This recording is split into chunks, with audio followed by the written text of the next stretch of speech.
Bismillahirrahmanirrahim. Assalamualaikum warahmatullahi wabarakatuh.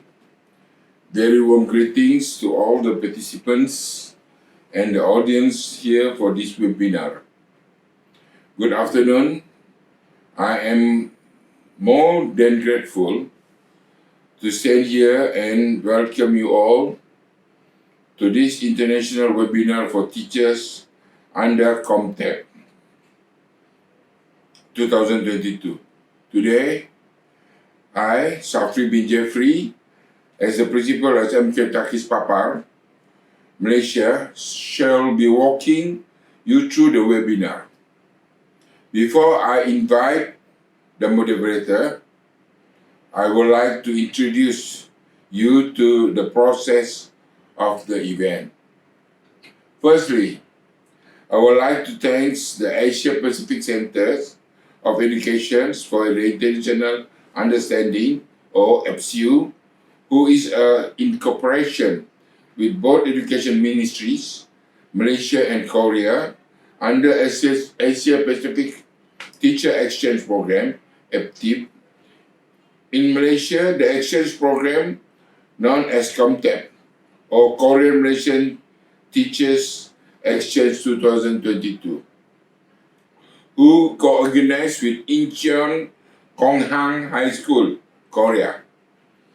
In this international webinar for Teachers 2022, for the benefit of our educator, with your continuous effort, and we'll do something for society and move up towards a successful and fulfilling world.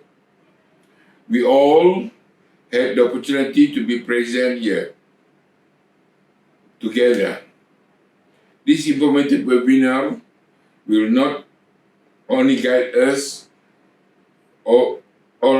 but also educate us regarding a variety of patterning to best teaching practice for teachers and educational management. We all are surely grateful for this prospect. On behalf of the organizer, I would like to welcome you all and inform you that the webinar will completely enlighten your patterning to the best teaching practice for teachers and educational management. All the vital aspects regarding the topic will be conveyed to you all. You shall exit this virtual webinar with the zero doubt, as our talented and knowledgeable speaker will ensure that they answer all your queries via Padlet application. Thank you. 안녕하세요. 저는 인천공항고등학교 교장 신규민입니다. 오늘은 우리 인천공항고등학교와 SMK 타키스 파파르와 함께 국제교사 교류 웨비나를 개최하는 날입니다. 최근 모든 나라들이 급변하는 미래 사회를 맞아 교육이 어떻게 대응을 할 것인가를 고민하고 있습니다. 특히 코로나 이후 교육 환경은 더욱 이 문제를 깊게 생각하게 하고 있습니다. 현실적으로 한국은 코로나19 이후 온라인 교육 증가로 학생들의 기초학력 저하, 수업 시간에 잠자는 아이들의 증가, 사이버상 언어 폭력 문제가 크게 대두되고 있습니다. 그간 양 학교는 비록 짧은 기간이었지만 온라인 교육의 강점을 살려 이런 교육적 고민을 공유하였습니다. 오늘은 특히 이러한 노력에 힘이 되고자 미국의 교수님을 비롯하여 한국과 말레이시아의 교육 전문가도 동참을 해 주셨습니다. 우리 학교를 대표하여 이 점 깊이 감사를 드립니다. 여러분, 들판에 핀 꽃은 저마다 아름답습니다. 한국도 말레이시아도 모두 마찬가지입니다. 교사가 그 꽃들의 이름을 불러줄 때 그 꽃들은 아름답게 피어날 수 있습니다. 오늘 이 웨비나에 참가한 모든 선생님들께서 학생들 저마다의 이름을 불러주는 의미를 다시 되새기는 계기가 되기를 바랍니다. 감사합니다.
Every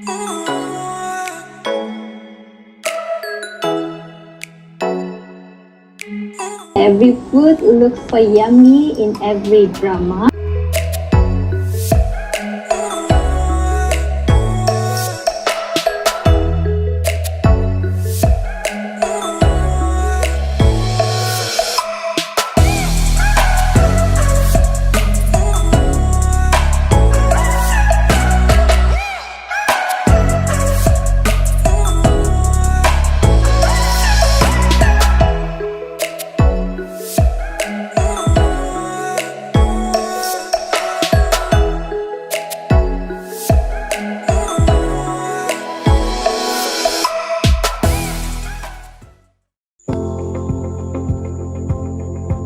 Okay, in conjunction with the webinar, we will watch a celebratory performance from the Komtep dance team of SMK Takis Papar Malaysia, and the dance is called Sazal Papar.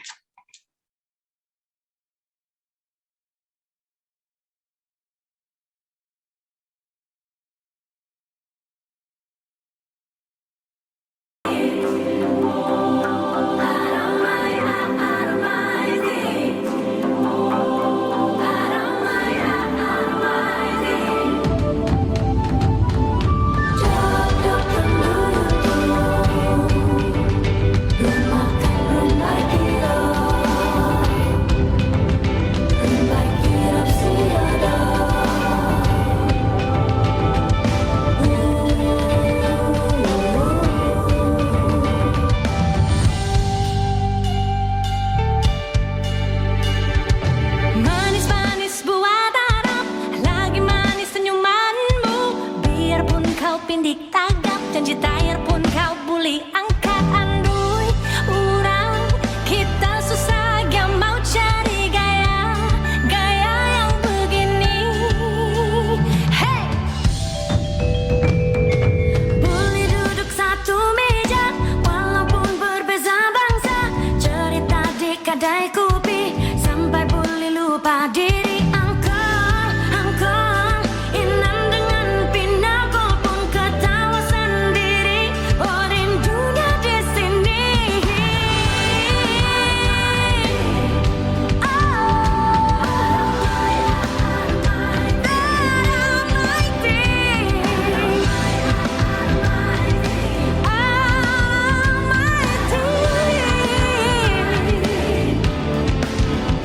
Kita semua sama, tidak jauh beza. Mungkin sedikit tapi tetap tiada masalah. Siapa kita kalau semua sama satu kepala?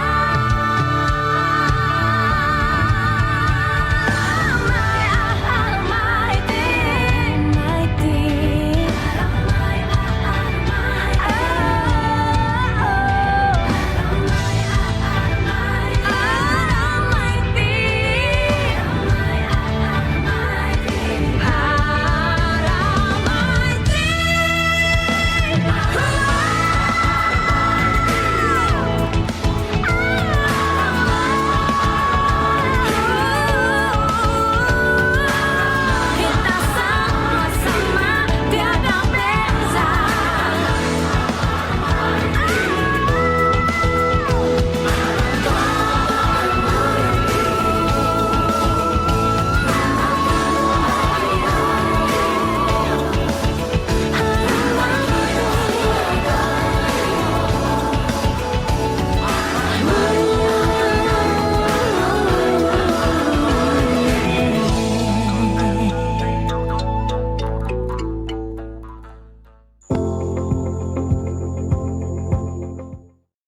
Okay, now let's move on. We come to the first session of our webinar, and I would like to invite our first speaker, Dr. Janet Jacqueline Jolie Tinjol. She is a senior lecturer at Pre-University of SMK Takis Papar Malaysia, and the title of her sharing is Engaging Learners Through Problem-Based Learning.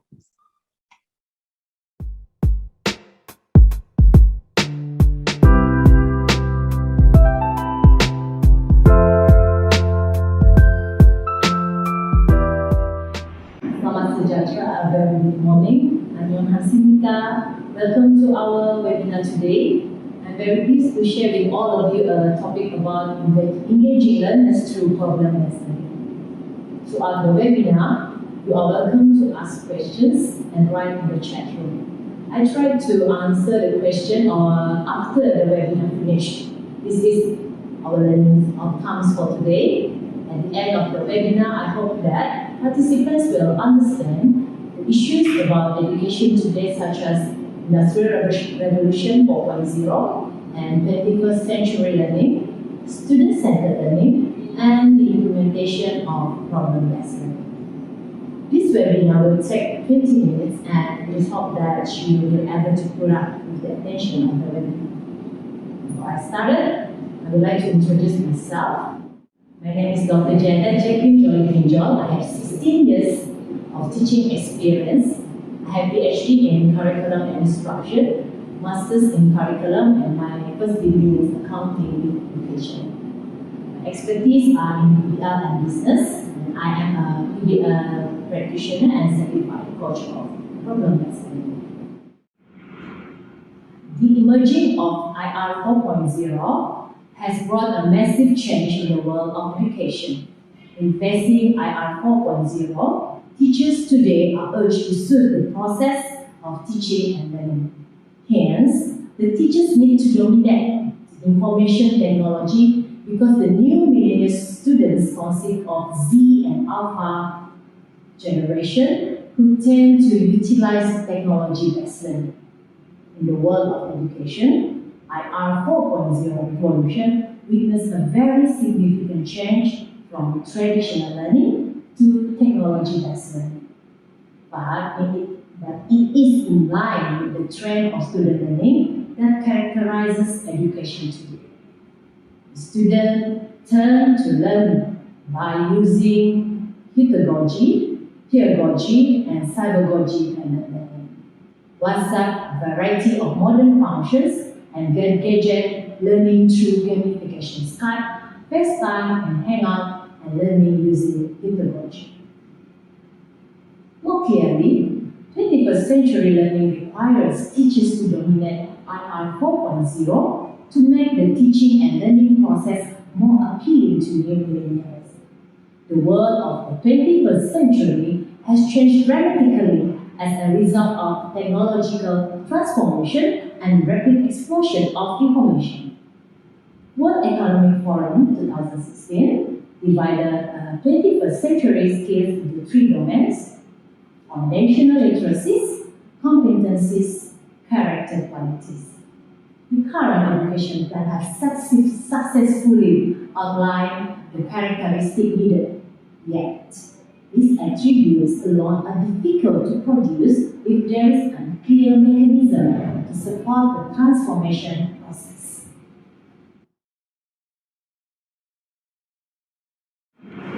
So, to ensure the students meet the challenges of this century, many countries encourage 21st century learning approaches which emphasizes the implementation of student-centered learning and educate students holistically. There are various techniques under SCL, ranging from approaches that are easy to implement and low-degree student-centeredness to complex and high degree of student-centeredness. Referring to Figure 1, the approaches on the left are more instructor-centered and are more easily accepted by lecturers and students who are used to traditional teaching approaches in the form of lectures.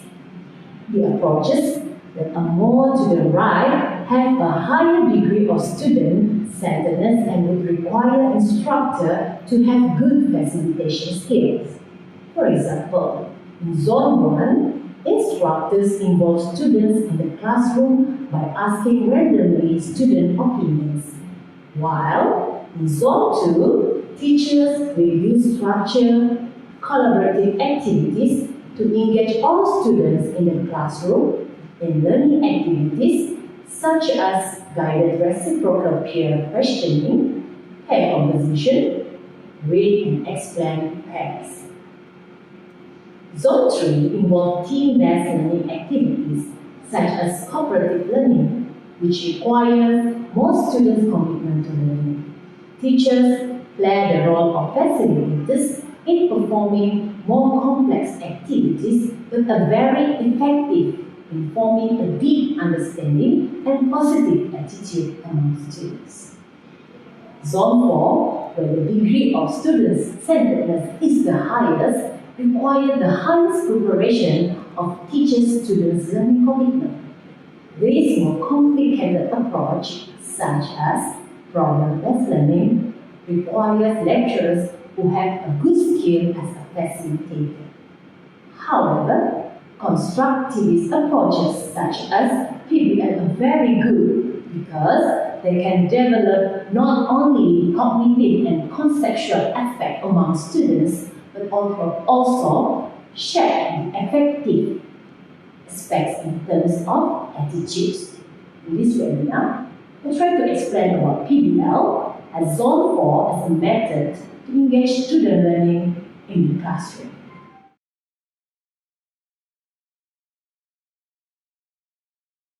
What is problem-based learning?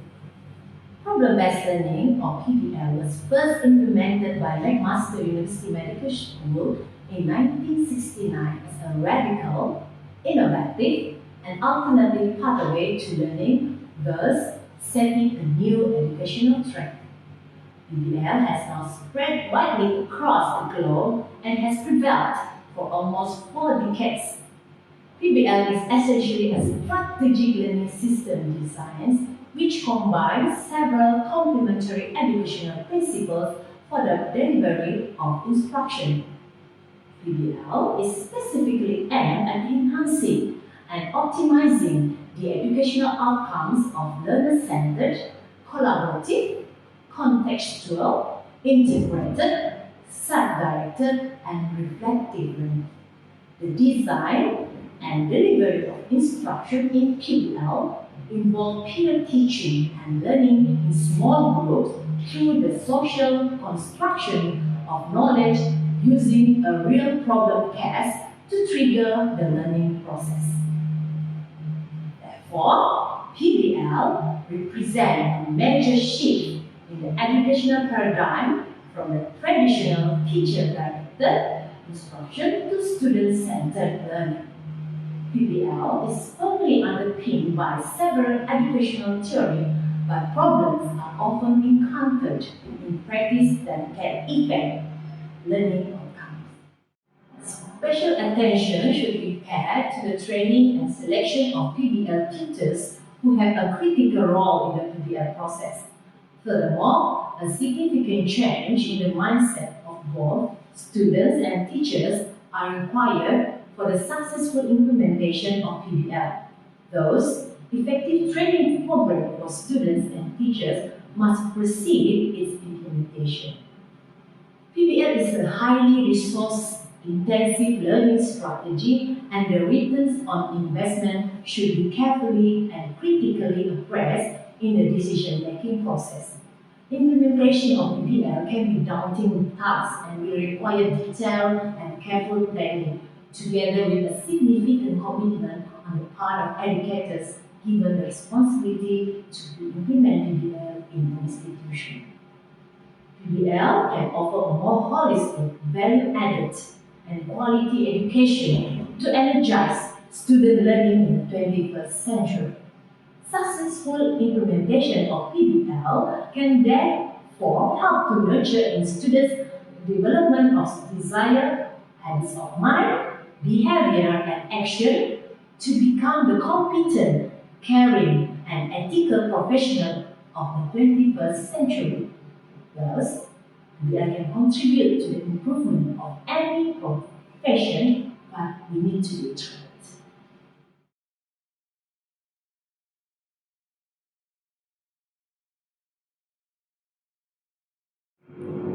What are its key features and its learning strategy? Alright, an important and basic tenet of PBL is that it's problem-first learning. That is, students attempt to problem-solve any case even before receiving any formal learning on the subject matter. Usually, a real-life triggers the learning process for students. That is, the problem serves as the starting point for learning relevant content knowledge required to understand or resolve various issues related to the problem case. Thus, regular practice in problem solving is another key feature of the PBL process. Moreover, case writers often construct PBL problem cases that contextualize and integrate learning across disciplines, and therefore, a problem case usually includes issues relating to real life or authentic situation. Typically, the intensive small group tutorials are used for the delivery of instruction in the PBL process, with the teacher serving as the tutor or facilitator whose role it is to expedite the intellectual and interpersonal process for the group. Alright, the PBL tutorial usually consists of 2 sessions of about 2 hours, each devoted to each problem case with an intervening self-study period of about 4 to 5 days for information searching and gathering. The self-study period creates opportunities for students to undertake self-directed learning and therefore laying a firm foundation for lifelong continuing self-education. Each tutorial session has its specific process, goals, and outcomes. The first tutorial consists mainly about brainstorming. First step is presentation of the problem case by a member of the group.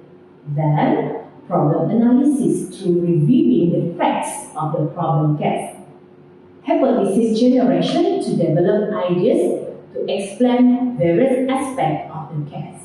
After that, students formulate of learning issue, that is learning objectives, to guide identification of the content knowledge that needs to be learned in order to either refuse or confirm any hypothesis generated, and those to have a better understanding of the case. Next, identifying the appropriate learning resources such as textbooks, internet, or professional expertise from which to search for and gather information relevant to the case. And assigning tasks to group members to search for information related to the learning issues formulated. Alright, in the second tutorial, which is session 2, the student will convene in their respective group after the self-study period to perform the following. First, share and evaluate the new knowledge and information, which are new evidence acquired by group members. Then reanalyze the problem in the light of new evidence available, reformulate and refine the preliminary hypothesis generated, and last, integrate and apply refined hypothesis generated to explain the key issues related to the problem case.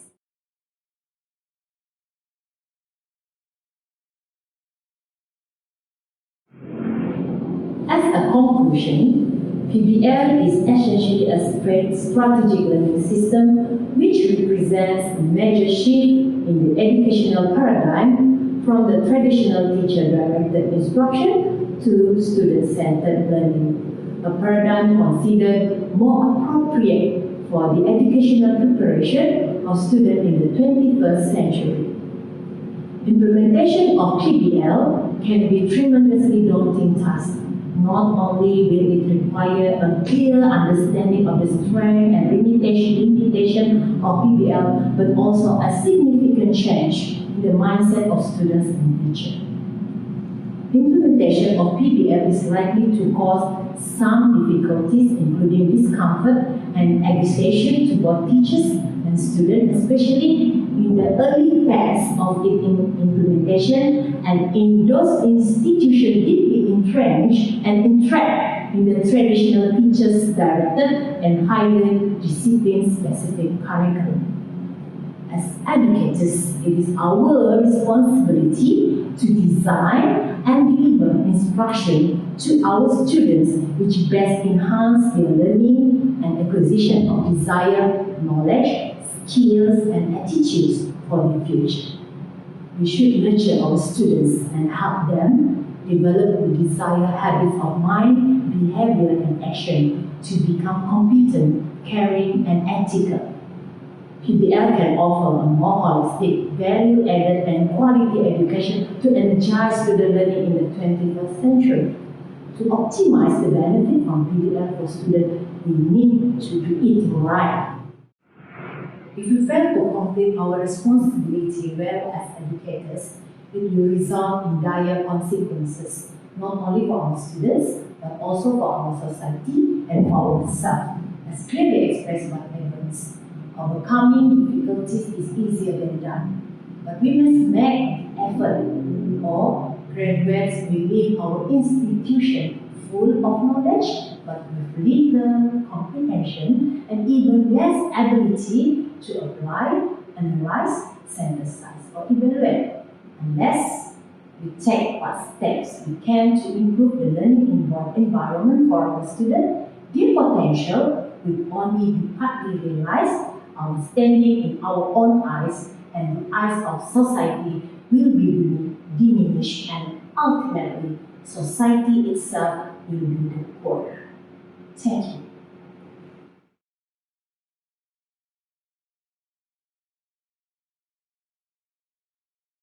Thank you for the excellent sharing. And if you have any questions for Dr. Janet, please proceed to join her discussion platform, Padlet platform, and the Padlet link will be shared in the Zoom chat box. You can refer in the chat box. Okay, and now let's invite our second speaker, Dr. Laura Bowman. She is a professor at James Madison University, Harrisonburg, Virginia, United States of America, and she will be sharing with us on demonstrating your impact, student learning outcomes as evidence. And let's welcome Dr. Laura. I have to wish you all good morning because I'm in Spain and it's 8:48 in the morning here. And all of my colleagues in my virtual background behind me at James Madison University in Virginia, United States, are undoubtedly asleep right now. So I'm going to share my screen with you if that's okay. And I had not thought about saying anything about who I am until Dr. Janet so efficiently introduced herself. I am an educational psychologist, so that means I measure things. I measure learning outcomes and mental health outcomes particularly. And I have been an educator since longer than many of you have been alive. And that's a good thing and a bad thing, I suppose. I have, following Dr. Janet, and I very much enjoyed her presentation on problem-based learning. And that model, as well as our Korean principles welcome to us with his metaphor of a field of flowers, actually fits very well with what I want to talk about this afternoon. And that is, how do we demonstrate our impact on our students' learning outcomes? So I'm going to go to my PowerPoint presentation. And what I want to focus on is how to embed assessment into your instruction so that it's not something that you have to add on at the end. It's something that is part of your instruction and integral to your instruction. How to use assessment data, the evidence, for guiding your instruction so that all of the flowers in your field have the best opportunity to grow. And how to use assessment data as evidence, both in terms of your students' learning outcomes, but also in terms of your own accountability. And a big piece of what I have, and I have it both in my PowerPoint and on my Padlet, are where to find free assessment tools that you can incorporate into your teaching. You're all educators, and so you know we are continually engaging in assessment. We start, I'm hearing people talking. Does that mean that I need to stop talking?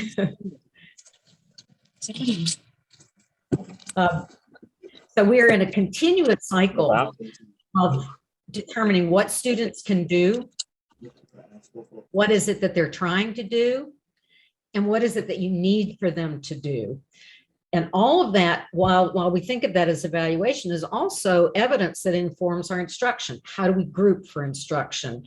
What are going to be our instructional objectives? Will they be the same for each student, or will we differentiate across our students? Based on that evaluation data, we plan our instruction, we deliver our instruction using high leverage practices, and then we assess again to see if we achieved those outcomes. Did they learn what we had proposed for them to learn? I don't know so much about in your countries, but in North America in general, there's a heavy weight of accountability on teachers. Every year, teachers are evaluated on their students' learning outcomes. And if we go back to the metaphor of the field of flowers, if everybody was growing the same kinds of flowers in the same kinds of soil with the same kinds of condition, then all of the flowers should grow as we expect. But that's not how people are, and particularly coming into a re-entry to schools after such a significant disruption. Some of our flowers have been stunted by lack of attention. Others of them, I've referred to some of our students as feral students. They've basically lived kind of wildly for a year to a year and a half, and are now coming back into instruction and coming back into the social and physical confines of that educational space. And having teachers be accountable for the same learning outcomes for all of their students is just not realistic. So why we assess for accountability purposes, both personally, school-wide, district-wide, countrywide, and globally. We assess to group for instruction, and I believe very much in flexible grouping for students so that I'm continually switching them around based on what the learning outcomes are and the strategies that I'm using. I use it to guide my instruction. I'm constantly getting feedback. So I get a lot of very quick response kinds of assessments from my students. Monitoring student progress and monitoring that not just in terms of my own grade book, but teaching students how to monitor their own learning so that they can become agents of their own learning and are empowered and partnered with us as educators in their own learning. And for that, teaching them how to set goals based on what is a reasonable goal for you in the next 6 weeks. This in turn helps motivate them so that they see their own progress and they're more excited about participating in that enterprise. I'm going to go to put this in slideshow mode so that I can show you the next slide. Each of these is a link that you can link onto. These are some different simple ways to assess learning outcomes, and I'm sure most of you all have done this a lot, where we use exit slips as they're leaving the room. And this is a link to the research evidence for exit slips and how helpful they are. I do a lot of, even with my university graduate students, a lot of thumbs up, thumbs down, or I need a little more clarification. I do a lot of walking around the room and looking at people's faces and their eyes and quizzical looks that they might have. I give students small whiteboards so that they can do quick whiteboard responses and do a lot of observing, but I've now started using my phone to capture those kind of data so that I can see what proportion of students have their thumbs up. I can see what proportion of students have the correct answer on their whiteboards. And one of the things that I've got resources for are these simple 1-minute samples of behavior for literacy, for numeracy, math skills, but also just linked to your own specific curriculum and objectives. As Dr. Janet talked about, I strongly support and encourage problem-based learning.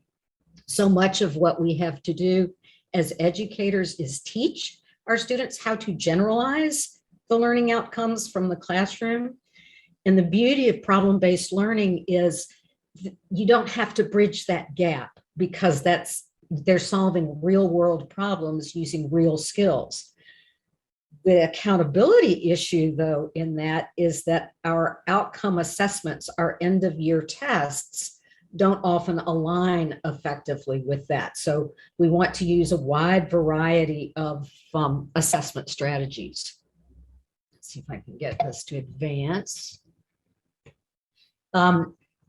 These are two examples, and again, all of the resources that I've put on our Padlet are free. So you can download all of these. This is DIBBLES. It comes from the University of Oregon, and it stands for Dynamic Indicators of Basic Early Literacy Skills.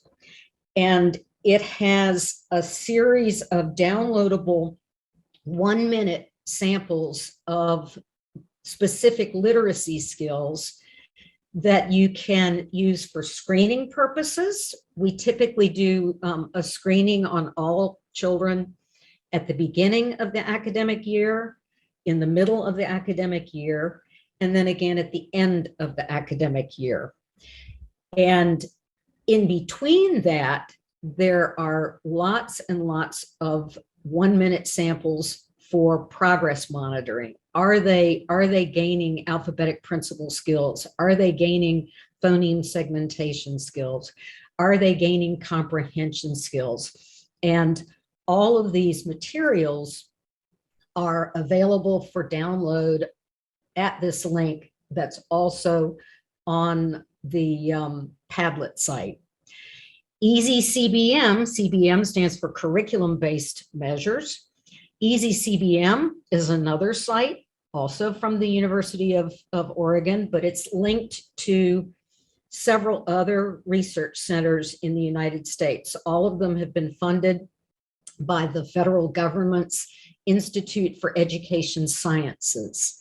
And that is the funding branch for research on education in the United States. So Easy CBM, again, it's free. You do have to sign up for an account, but the account is free. They'll, like most things, they'll try to sell you a premium account, just like Padlet will try to sell you a premium account. You don't need that. The free account gives you access to everything that you need. So those are resources that you'll find. Screening and progress monitoring tools, I have them broken down by academic skills and behavioral skills. And each of these links gives you more information. This is the National Center on Intensive Intervention. And again, this is funded by the Institute for Education Sciences in the United States. And the data are collected by the American Institutes for Research. This shows you all kinds of assessment tools, and you notice there's DIBBLES, all kinds of assessment tools, and it gives you some evaluation of the technical standards of those, how reliable they are, how valid they are, and particularly in terms of classifying students. And when I say classification, I don't mean grade classification so much as where they are relative to the benchmark goal. And so the beauty of these very quick, very simple assessment tools is they can give you, if you think of it as a pulse check on where is that student now in terms of progress toward their learning goal. Go back to our PowerPoint. Never know where to find my way back when I do these progress monitoring tools. This is the same sort of chart as the chart for the academic screening tools. I have similar charts here for behavioral skills. And one of the things that our welcomers told us was the devastating impact on student behavior, affective skills, feeling skills, social skills, as a result of the disruption of COVID-19. So we're paying a lot more attention now to how to provide adequate behavioral support for students so that they can then access the academic instruction. I work with a lot of early career teachers and then mid-career teachers who are becoming school principals, school leaders, superintendents, and such. And everyone has now had to realize that the syllabus can't push students any faster than they can go. And so we have to attend to these social and emotional learning needs in order for students to be able to access the academic skills that we're trying to teach them. So we always start with the objectives. What is it that we're trying to teach here? And I start with a backward design for that. What is the skill or the behavior that I want them to display at the end of this period of instruction, whether it's a lesson or a unit, or even more broadly, an academic year? So with objectives, I start with what is it that you want them to be able to do? And I ask my students, my teacher students, to frame that as, what will it look like? What will I see? What will there be products? And with problem-based learning, we typically have products, and our evaluation of those require more nuanced kinds of rubrics, but we're still talking about what are the specific behaviors that they will need to display. Will they be giving a talk, an elevator pitch, if they're talking about pitching a new program? Will they make something? What will it look like? What are the specifics for that? So always start with the behavior. What is it you want them to be able to do? Then the conditions, and that's an action verb to indicate the conditions under which they will demonstrate that knowledge or skills. So given instruction in the colonization of North America, the students will be able to describe 5 conditions that are necessary for successful colonies.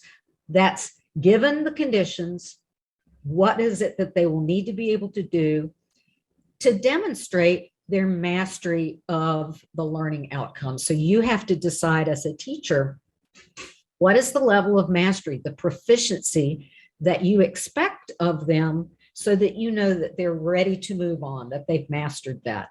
And my early career teachers struggle with that. They always sort of say 80% accuracy. And it's like, okay, why 80%?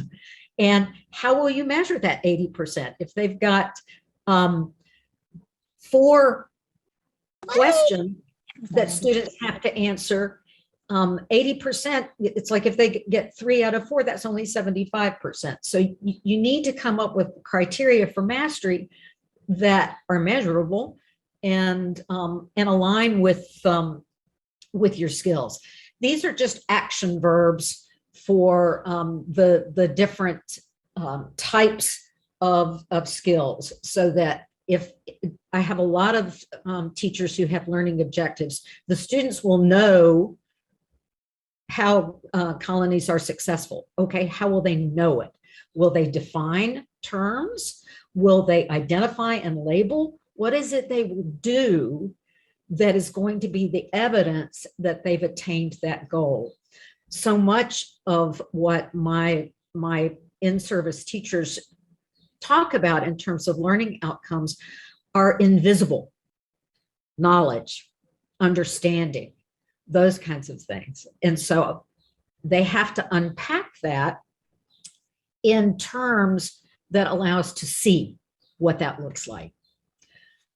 I have a video that I'm not going to show because it's 10 minutes long, but it's on the Padlet along with all of the rest of this presentation. So I have students, and again, most of these are teachers who've been teaching for many years, who really struggle with writing learning objectives that are observable and measurable. So I did a little video a couple of weeks ago for a graduate class that I was teaching to break that down. So the first 50 seconds talk about an assignment that they have that you don't have, but the rest of it is just unpacking how to write good instructional objectives. Hello, my colleagues.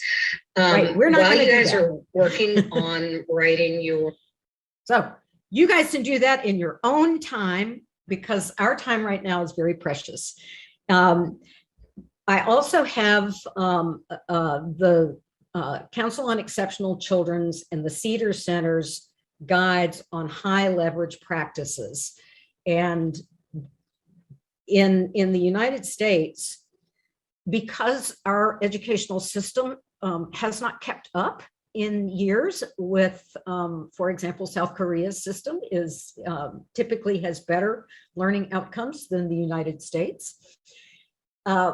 We have put a big emphasis on what are referred to as high leverage practices. And these are instructional practices. And here I'm just focusing on assessment practices that have a strong body of evidence to support effective learning outcomes. And again, this goes back to that accountability piece for assessment.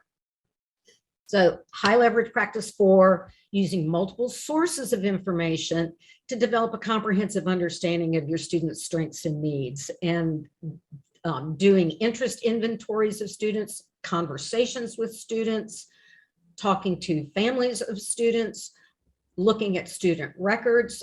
All of those are ways that we can gain information about our students.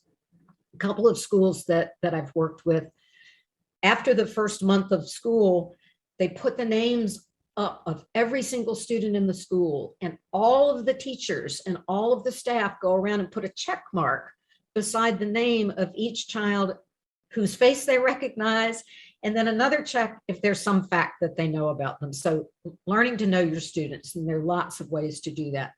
Communicating assessment results to stakeholders, and our students are our primary stakeholders. I've worked with very young children on how to collect, record their own data so they can learn how to set their own learning goals. So this is not something that we have to wait until they're in secondary school. We can start working with goal setting and assessment in primary grades, and then using those data to improve our practice. I collect data on my own teaching all the time, and I do it in very systematic ways with course evaluations and specific questions, but I also do it informally, asking what are the important points that they're taking away from the instruction, and what I can do better to make that learning more efficient and effective for them. The benefits of graphing student progress, and again, teaching your students how to graph their own progress. And I personally keep that private. I don't like to put comparative student data up in the classroom. I find that inhibits people. And instead, each student has their own notebook and their own chart. They might have that for vocabulary, and they might have that for maths, but they keep their own data, and we go over it every week, not taking a lot of time, but they own their data because they own their learning. There's a link at the bottom to Vanderbilt University's IRIS Center, which is a center for professional development for teachers. And again, all of these are free and terrific learning resources. And these are just progress monitoring charts, so you can imagine how you're tracking all of your students. You can do it by the student level and then also in aggregate by class level. And again, there's a link at the bottom that takes you to how to do these. And that was what I wanted to present to you. And I know that that's a huge amount of information, but let me see if I can escape out of this. Good. I've got on the Padlet site, you have a link to the whole PowerPoint. And I checked to make sure that the video would work. I even put it on YouTube, which scared me to death to have to do that, but you'll have to get access to it, but I made the link available on the PowerPoint, so you'll have that video. This is a larger section of information on how to write measurable learning objectives. We are all, I think, familiar with Bloom's taxonomy in terms of different levels of learning. And so this site gives you verbs for academic, cognitive outcomes, for psychomotor outcomes, for affective and social outcomes. So it's a terrific site for learning. And the IRIS Center, I think, yeah, this is the resource locator, and I wanted to make sure you knew where to find all of these. And I was just going to put a link to the assessment one, and I thought, well, that's not fair. Just because that's my topic doesn't mean that you might not be interested in behavior and classroom management, which is also something that I teach. So this is an amazing site for, if I unpack this, you can see this has 9 modules, and I'll just open it up so you can see what the modules focus on. Functional behavior assessment. Each one of these modules looks like this. You'll see the star and the wheel, and they usually last about 2 hours, and they always let you know how long. And they end up with an assessment. They start much like Dr. Janet's problem-based learning with a challenge. And this is a real challenge that a real teacher had. So let me get back to this. I'm being aware of time. This is the link to Easy CBM so that you can create your account there and gather those resources. This is the link to high leverage practices. And because it's produced by the Council on Exceptional Children, which is the advocacy group for children with any kind of exceptional need, whether that is a gifted child or a child with a developmental disability. But I have here, it's not just for special education. This is for all teaching. And the way our students have been so affected by COVID, I think special education is sort of regular education now for everyone. And this last link is to the dynamic indicators of basic early literacy skills. And again, it's all of the materials for that. You will have my contact information, and I strongly encourage you, if you have questions about any of these resources, to please email me. Teacher Adele will tell you I'm very accessible, and with Zoom, we can talk and meet at any point. And I am trained in these assessment tools that I'm sharing with you, so I can help you work through those if you need that support or want that support. So I left a little bit of time if anyone has questions, if they're not shy, and if not, if you'll put the questions into the Padlet, and I will answer everybody's questions as I get them. I'll be quiet for a minute and see if anybody has any questions. So we have 5 minutes on the floor for Q&A session with Dr. Laura. So anyone wants to ask questions, you may do so.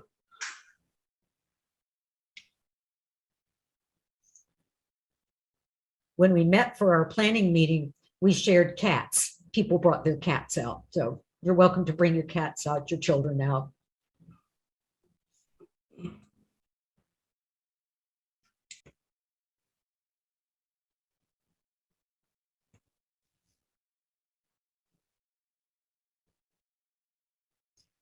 Oh, and Amanda Chung asked if we can share this with colleagues. Absolutely, please. We come together in participating in a group like this so that we can share with all of our colleagues. So everything that I'm sharing with you, I give attribution to all of those sites, so that as long as you share with that attribution, and you don't have to attribute me, I don't care about that, but you do need to attribute, for example, the University of Oregon, if you use DIBELS. And DIBELS is used for lots and lots of research purposes, but also just for day-to-day guiding of instruction. And the same thing with EasyCBM.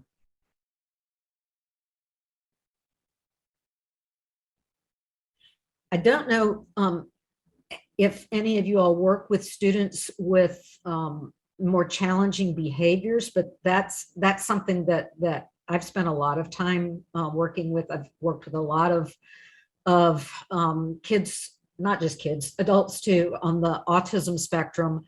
But my folks have typically been people who have pretty challenging behaviors that make it very hard for teachers. And so if you have those kinds of students, and we have more and more of them as a result of COVID, don't hesitate to ask if you've got questions about how to manage instruction better when you have challenging students.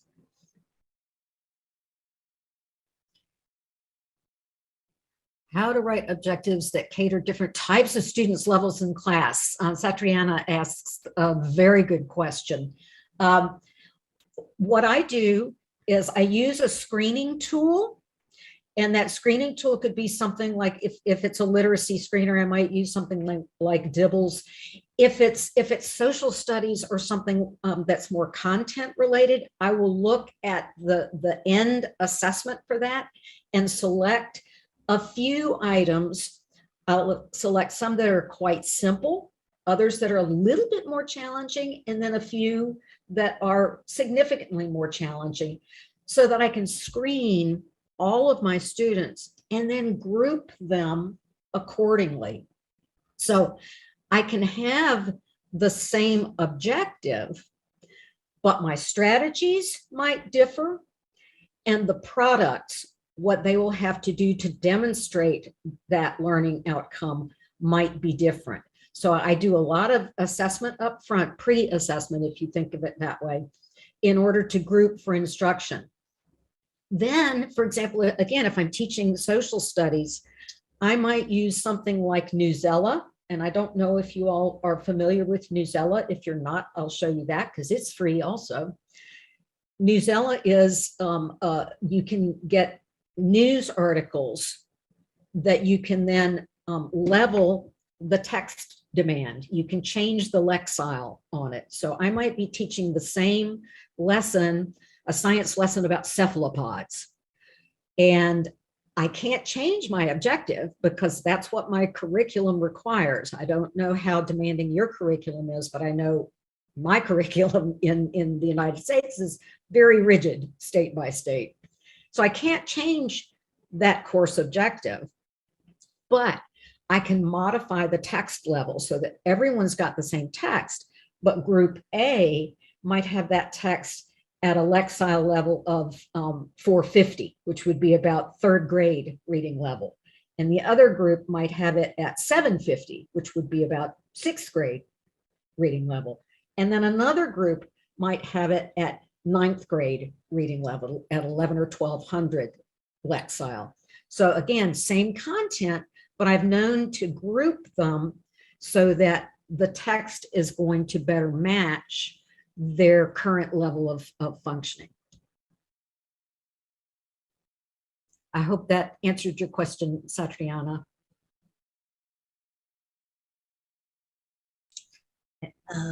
Okay.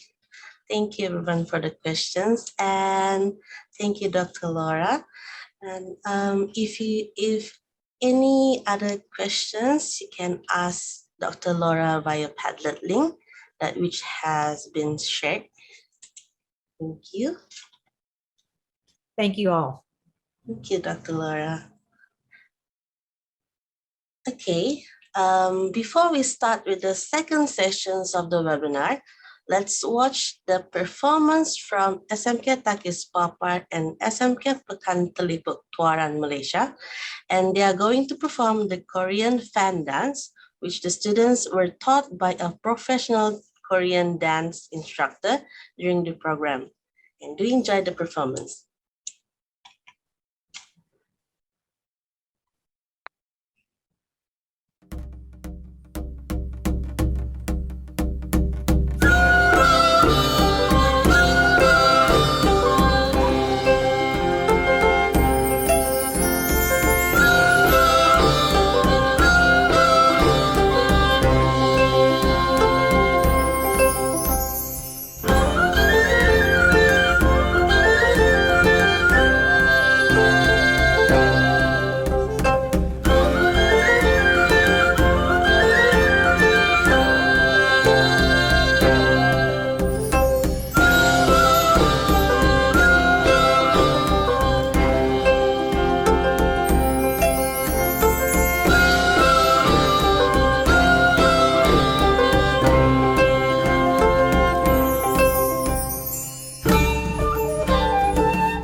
What a wonderful performance from the students. And for those who just joining us, a warm welcome. And now for the second session of the webinar, I would like to invite our third speaker, Mr. No Yuno. He is a team manager at Incheon Metropolitan City Office of Education, Department of International Education. He is delighted to share with us today about International Exchange Program of Incheon Office of Education and its educational effects. Hello everyone. Can you hear me well? Yeah. Sounds okay? Yes. I'm very pleased to meet you all online. And first, thank you for sharing the great information and thoughts, Dr. Laura and Dr. Janet. I'm No Yuno, the team manager of the International Exchange and Cooperation Department of the Incheon City Office of Education. I used to be a high school teacher for 20 years. But now I'm working at the Incheon Metropolitan City Office of Education. Let me share my screen. Is that okay?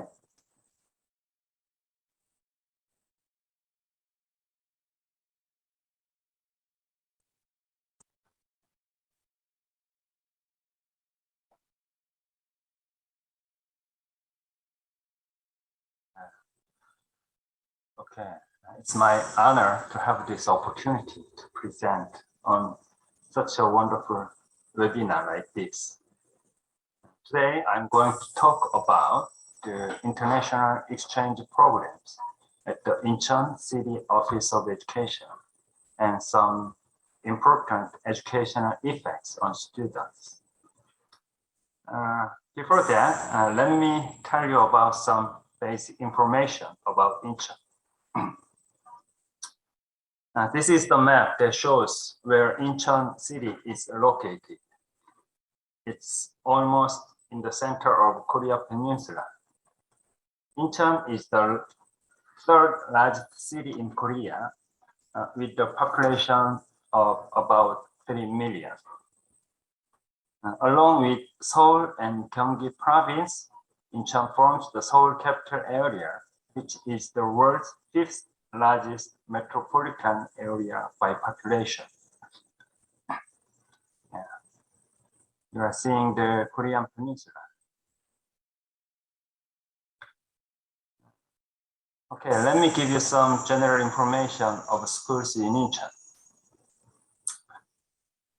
There are more than 930 schools and almost 360,000 students and about 25,000 teachers in our city.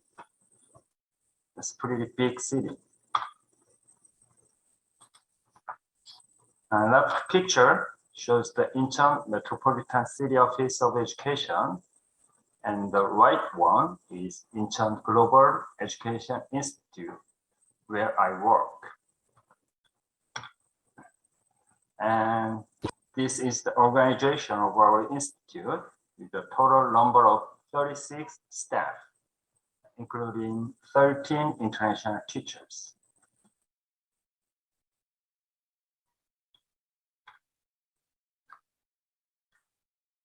I'm sorry for the letters are small, but this is what we mainly do. But they can be classified into two main categories. One is to run foreign language programs for teachers and students, and the other is international student exchange program. Now, let me focus on international exchange program of Incheon. These are the goals of our international program.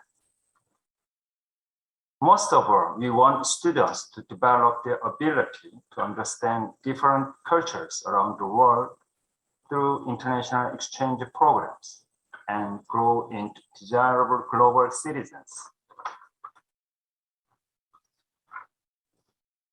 Now, let me share you some information about our international exchange programs.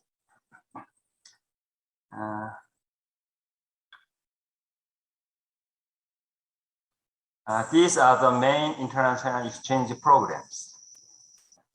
First, online international exchange programs, and second, youth international forums, and third, multicultural and multi-language fair. First, let me tell you about the international online international exchange program. These are our partner schools for the online international exchange program in 2022. Other than these schools, some schools in Colombia, New Zealand, Australia, Japan, and also Malaysia are our partner schools. Here are the general procedures, how this program works. First, our institution established educational networks with foreign embassies, city education offices, cultural centers, and connects schools in Incheon with overseas schools based on the agreement. Once school matching is done, we host an online teacher workshop to share ideas for the online exchange program.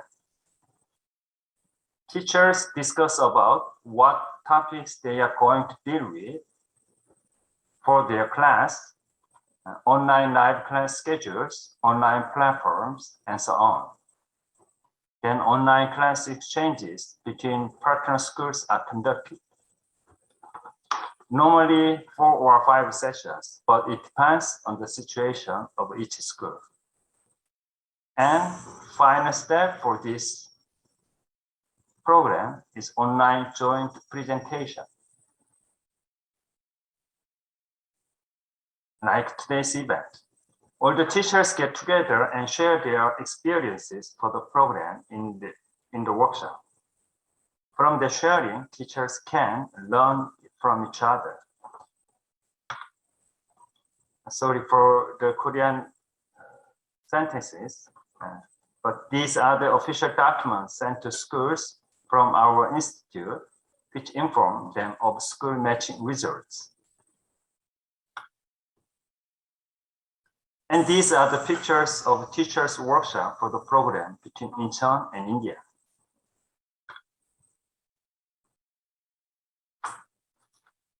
And these are the pictures for the real-time online class.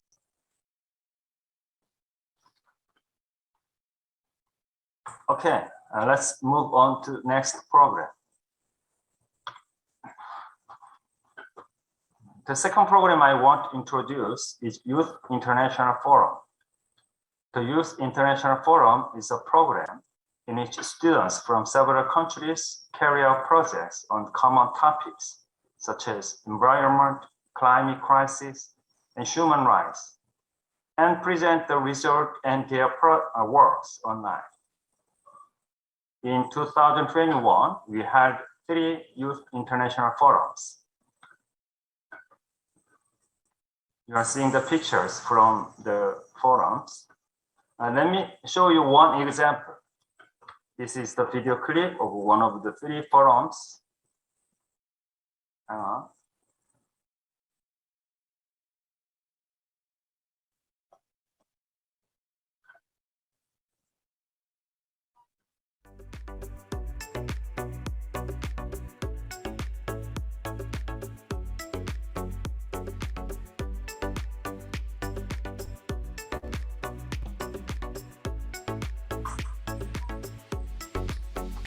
Please understand that this video clip is mainly produced in Korean.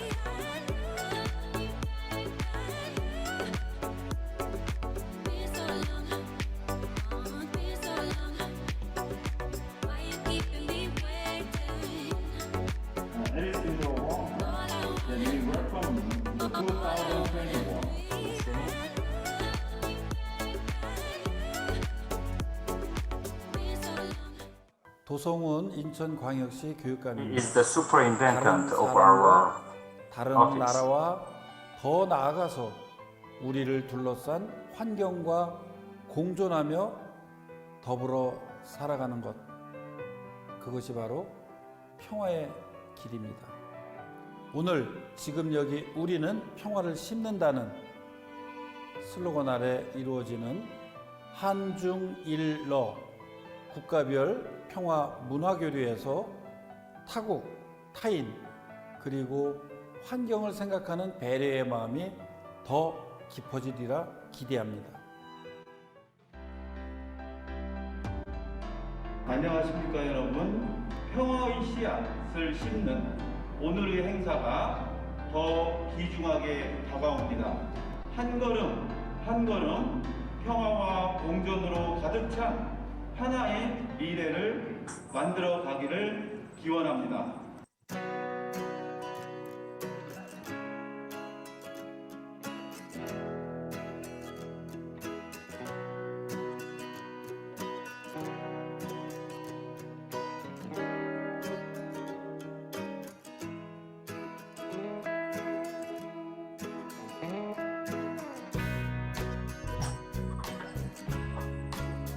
하나, 둘, 셋. 평화를 심는다.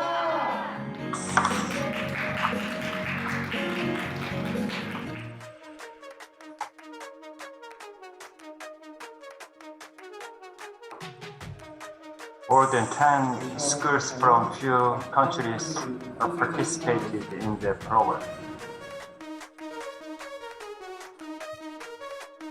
Thank you, Korea, for this outstanding and beautiful film. Have learned a lot regarding cultures. Our work. It has been. Can you hear the sound from the video?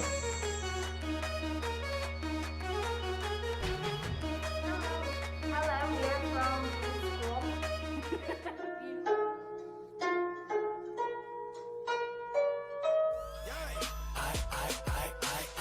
You got me feeling like a puppy.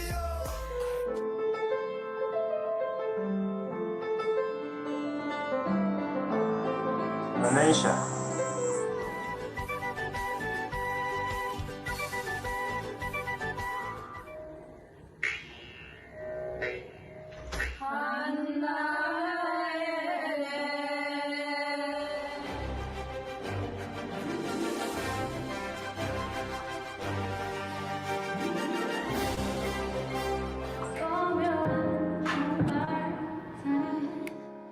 많이 좋아해요.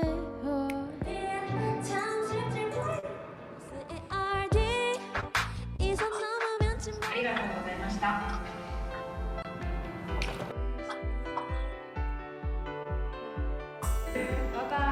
Goodbye.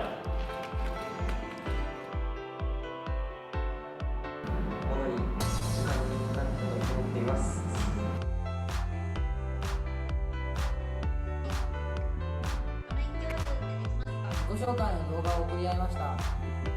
マンス女子中学校の皆さんは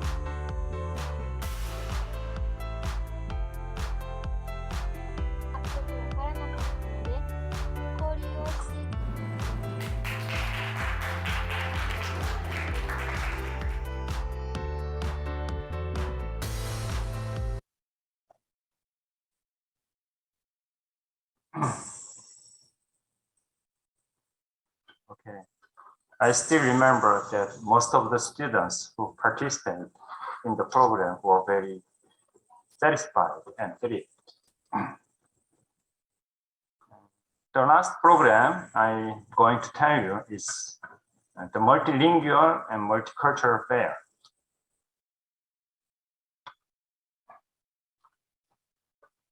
This is a program where students gather together to present what they have learned from foreign language and culture classes during one semester. Let me also share with you a video clip of this program that our institute had last December.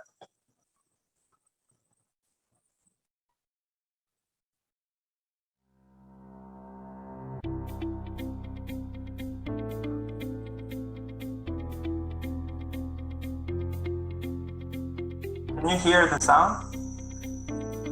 Okay. I'm gonna skip some unnecessary parts.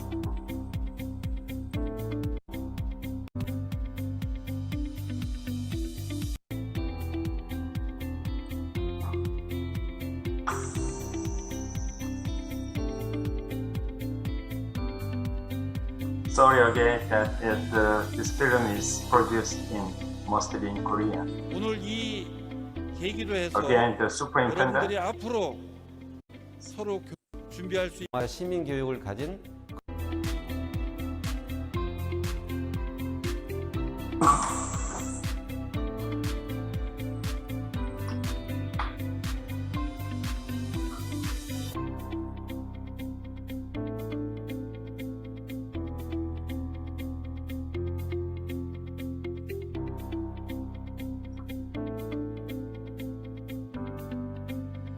많은 나라들의 문화를 경험할 수 있어서 되게 좋은 것 같고요. 생각보다 많은 분들이 지켜보는 They are sharing their 그걸 remarks 하게 돼서 for 좀 the 떨리기도 program. 하고 저희가 아무래도 1년 동안 했던 것에 약간 마무리를 짓는 느낌이라 좀 아쉬운 느낌도 듭니다. 개인적으로 저는 이런 학교에서 맹연습을 한 만큼 이런 뜻깊은 행사에 참여하게 되어서 굉장히 뜻깊고 거대한 무대이다 보니까 조금 떨리는 게 없지 않아 있었는데 이제 하고 보니까 되게 재미있고 뜻깊었던 것 같았습니다. 오늘의 페어를 통해서 이를 받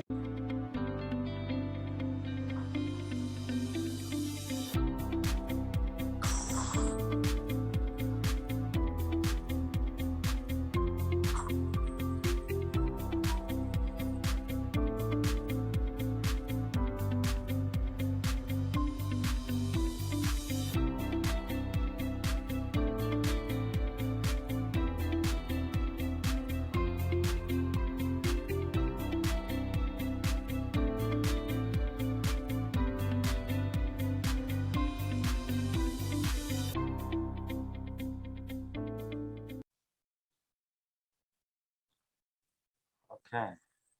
Other than these programs, you have many international exchange programs, but these are the biggest ones I want to introduce you. Okay, finally, I'd like. Oh, I hear someone is talking. Okay, finally, I'm going to talk about some educational effects of international exchange program. I think. First, students can improve multicultural sensitivity through international exchange programs. As you know, due to the globalization that has been going on for decades, people of various nationalities are now living together. There are more than 30,000 foreigners living in Incheon.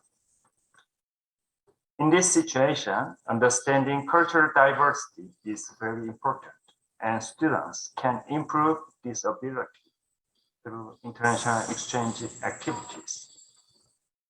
Second, educational effect of international exchange program I want to mention is that it can improve students' creativity. By sharing thoughts and experiences with overseas friends with different environments, lifestyle, and ways of thinking, students will learn ways of the world that opens up their mind and make them capable of thinking out of the box. Last but not least, students can grow into citizens with a global citizenship, and they will grow up into the kind of person who cares about the value of peace and coexistence. As we learned from the still ongoing COVID-19 situation, common global problem cannot be solved with one or a few nations' effort. Problems can be solved in a proper way only when the global cooperative system works well. It requires global citizenship, and international exchange activities can improve students' global citizenship. Then, in the end, students can contribute to the peace and coexistence of the human community. That's all for my presentation. Thank you for listening. Okay.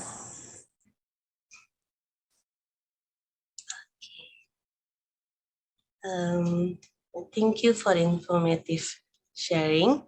And if you have any questions for Mr. No, please join his discussion Padlet platform, and you may refer to link posted in the Zoom chat box. Thank you. And now, for the fourth speaker, I would like to invite Ms. Shobha McIntyre.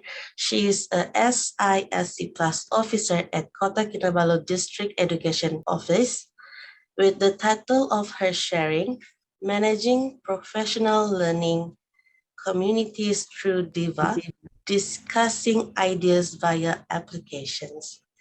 Let's welcome Ms. Shobha.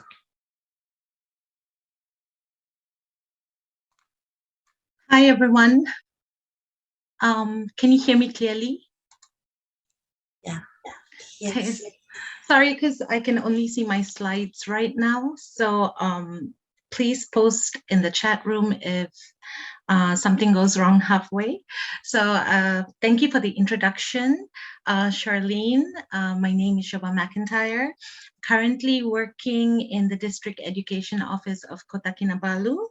And before I begin, I would like to say hello, Annyeong Hasayo, to the representatives from MOE, Malaysia, and Korea, principals of SMK Takis and Incheon Gonghang High School, South Korea, Komtep 2022 SMK Takis team, moderator, and participants.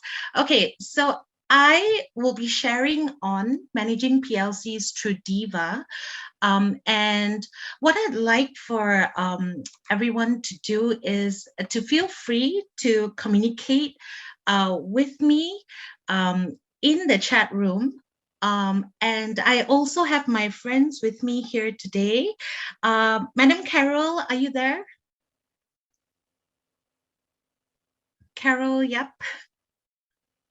Okay, so I see her in the chat room. So if there are any questions, if she's able to answer them, she will help answer them as we go through the session as well. Okay, so today our agenda, we're going to be discussing about a few things that have to do with PLC. Can I just interact with you for a moment and just see in the chat room how many of you have done PLC before, a professional learning community activity in your organizations or in your schools? If you have, could you just type yes in the chat room? If you have not, can you just type no, so that I will have a rough idea? Hi, Leanne, I see you're here. Hi, Boon Hong. Hi, Laura. Okay, so what's going to happen is I'm going to first just start off with a very simple introduction to PLC.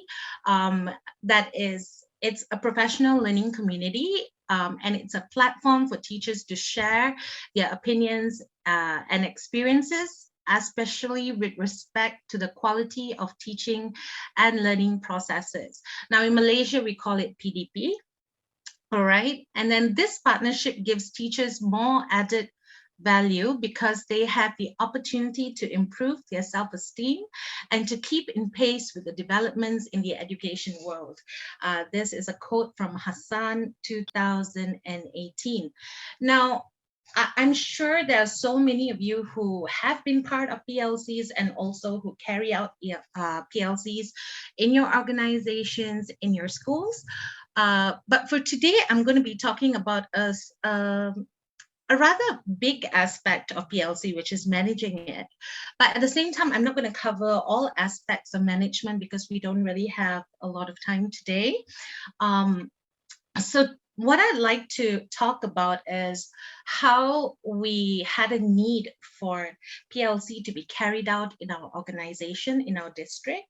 So basically what our district does is we work with schools in basically what our organization does is that we are a district education office, and we work with schools in our district, and we help them to improve in their academics and, you know, in the holistic aspects of developing a school. So when we had that need to carry out PLCs and come up with a project, my friends and I, we came up with something called Diva. And what we did was we wanted to create a platform, right? A platform, and we needed a way to manage the platform that was simple and in a way that we could understand how to follow up and follow through with the processes of carrying out a PLC. So we chose to use the PDCA cycle.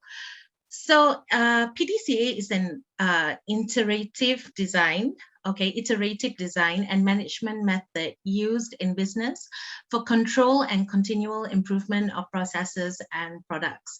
It's also known as the Deming circle, cycle, or wheel, the Sheward cycle, the control circle or cycle, or plan, do, study, act.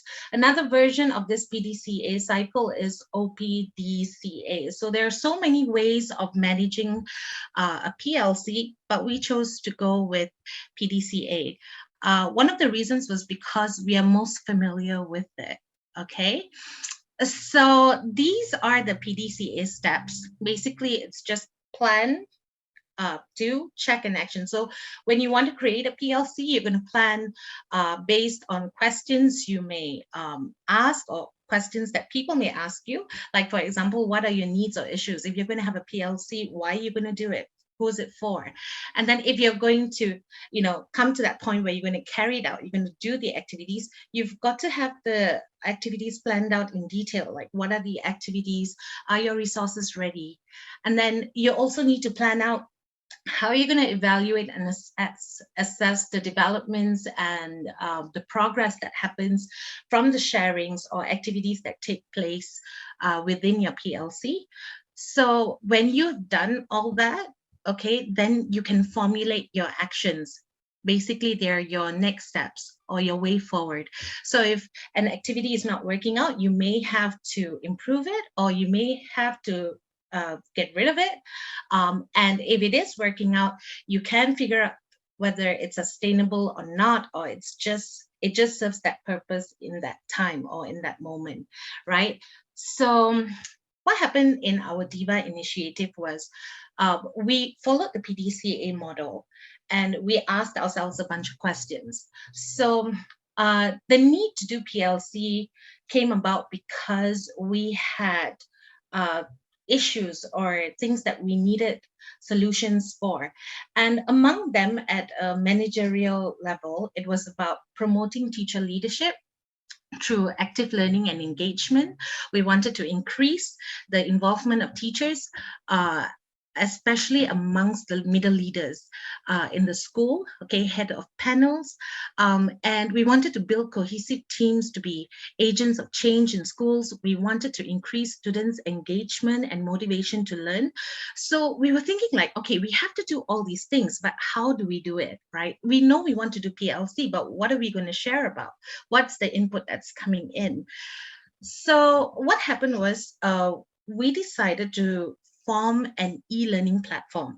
And that's how DIVA came about. We wanted a platform where initially the teachers could discuss ideas that they have been using or they are using in the classrooms to sort of share at a district level, so that the teachers from other schools or within their school who are facing the same teaching and learning issues can benefit from the sharing, right? And then why was there a need for it? Because one of the things we realized that if the teachers are not constantly communicating or sharing what they're doing or what they're going through, sometimes there are certain issues that are left hanging.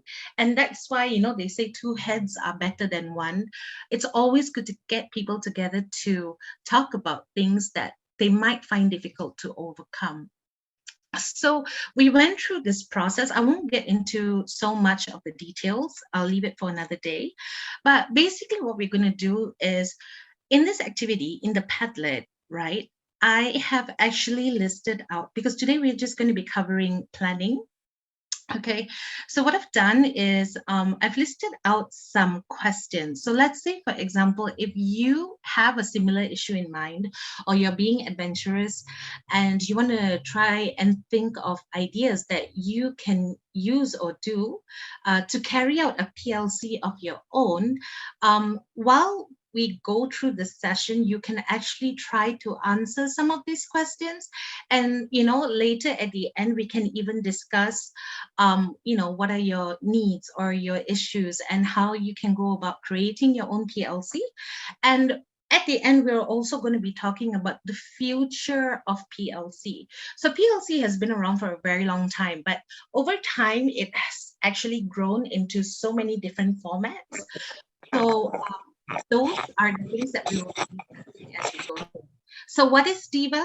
DIVA is an online network platform created by the education officers of Kota Kinabalu to carry out PLC activities amongst social sciences teachers in and beyond the district. So we actually even had our friends from Papar, Sabah, coming in to help us, right, to do sharing. So we got in experts and so on.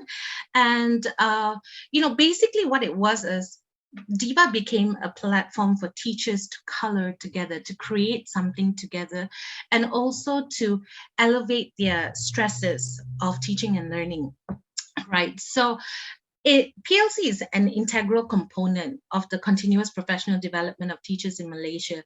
It is also pivotal in shaping interventions that work at a classroom, school, and or district level.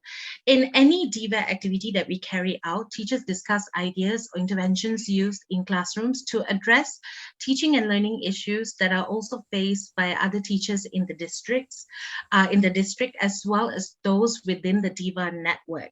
So the DIVA network is bigger than just Kota Kinabalu, right? So it's a process that focused on three major components, which was learning, collaboration, and results. So basically, those were our three main components. What's the learning going to be like? How can we collaborate to make this work, and how could we find resources to help us with the issues that we were facing, and what kind of results could we project, and what kind of results could we gain at the end of our project. So this is an example of, this is an advertisement of the programs that we've been running under DIVA. So what you can see here is basically we created a think tank. And in the think tank, we have middle leader teachers, and they are all in this red box. We also have school improvement specialist coaches, people like me, Madam Carol, and our friend Fadli, right? And all those that are unmarked, these are our bosses. Okay, all those that are unmarked are actually experts in the education field for that particular subject. So for this one, we were doing art, and we were doing history, moral, few other subjects that we had to cover under the social sciences domain. And we brought in so many people, even people working as independent artists in Sabah, or musicians, etc., to come in and help us in areas that we knew would attract our students to learn, as well as to help our students to appreciate the subjects that they're learning, and to also explore the subjects in a way that's different from just what the textbook and syllabus content is about, right? So we wanted to go beyond the textbook, but we found that through this sharing, we had more things to resolve, actually, because we started realizing that, oh, okay, there are actually a lot of needs that students have. And as we progress, I will also share with you how we plan to broaden our network and our scope in PLC in order to fulfill the needs of our students. Again, students have multiple intelligences. They, with differentiated learning, we realize that in certain subjects, they might not do as well as other subjects. So what we wanted to do is come up with a plan that will actually help them in these areas.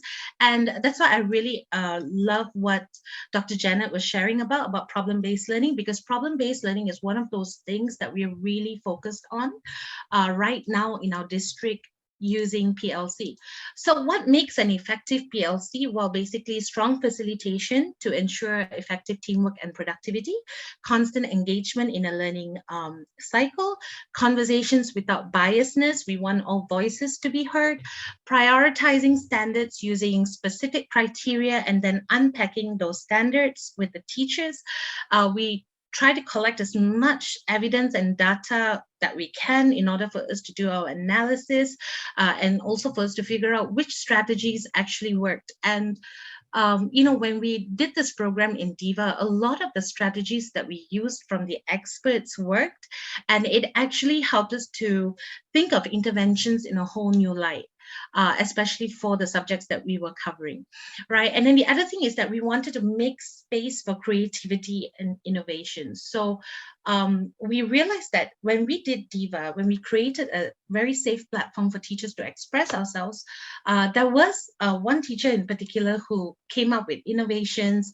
So we're really happy with the outcome. So here we talk about some of the results.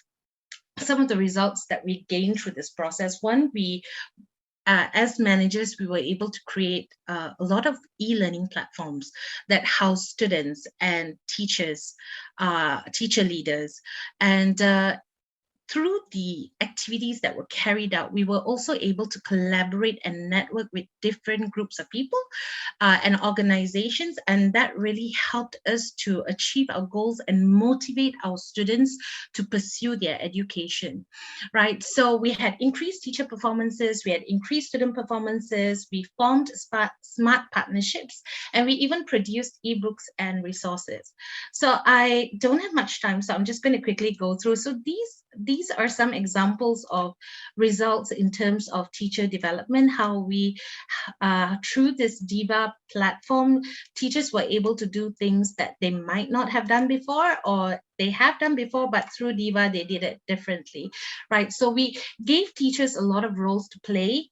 So we sort of took a backseat, although we were very active in the management aspect of things, but the teachers were basically becoming moderators, and and some of them said they had never moderated in their life, and a lot of them were sharing, like a lot of teachers were maybe apprehensive about sharing before, but creating a safe platform helped us to do that. And at the end of it also, we had a lot of teachers who achieved learning and achieved results that that made them smile. And we're so happy to say that the platform has contributed, right? So these are some of the feedbacks from the teacher. They really enjoyed it. They thought that it was helpful for them and stuff like that. And through the feedback, we also learned how to improve ourselves as managers or leaders of a PLC, right? So these are some of the smart partnerships that were formed with organizations, right? And with colleges and universities. When they saw the work that we were doing, they actually came in to help us so that we could be consistent in our pursuit to motivate our kids to learn. And it's not easier, even for us at a managerial level, it's not easy for us to say we have all the answers. And it really takes all of us, from students to teachers to the officers to partners outside of our education domain, to come in and help us to look at things differently so that our students can become global players, right? So this is an example of a history e-booklet that's basically a compilation of teachers' interventions in our district, right? And how teachers actually come up with innovations through the process and such. All right, so now you have an idea of what we have been doing via DIVA and how DIVA created that platform for teachers to share and participate. And you can see some of our outcomes. And what I want to talk about today is also about the future of PLC. So where do we go from here? Because we have been doing PLC for some time. And the thing is that you reach a point sometimes even in PLC where you're doing the same thing, and then you realize that of course there's improvement happening. But once that improvement you've achieved that improvement, what happens is that you don't have that next breakthrough. So I think personally the future of PLC would be something called NLC, which is network learning communities, where networks of PLCs actually come together so that you have more resources, more understanding of issues and interventions happening, not just in your classroom, not just locally, but also globally. And there are countries that are already doing this, yeah. Like for example, in Japan, they've already moved from concepts like Industry 4.0 and 5.0 to Society 5.0, which is a model they're trying out. So, we are still at Industry 4.0, and it's okay because, our growth processes are different, right?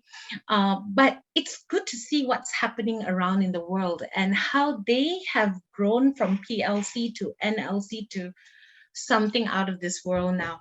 And my hope is that in our journey, we will be able to experience the same growth. The other thing I think that happens as you progress and as you are able to use platforms, free platforms such as Google Meet or and any other platforms for you to run PLCs, you are able to connect with the world outside. And I think one of the really positive things that we also want to highlight is that all our activities on DIVA was actually zero cost. As managers of this PLC, we did not cough out a single cent because everything was done using, software and soft copies and stuff like that. So the more you are able to bring the costs down when you do PLCs and stuff like that, sometimes you're able to have a wider range of networks and breakthroughs, right? So that's our sharing about DIVA and how PLC can actually help teachers, as well as what the future of PLC may look like. And we are trying to move to that now, to NLC for this DIVA project. So maybe the next sharing we do next year, it may be something much bigger than this.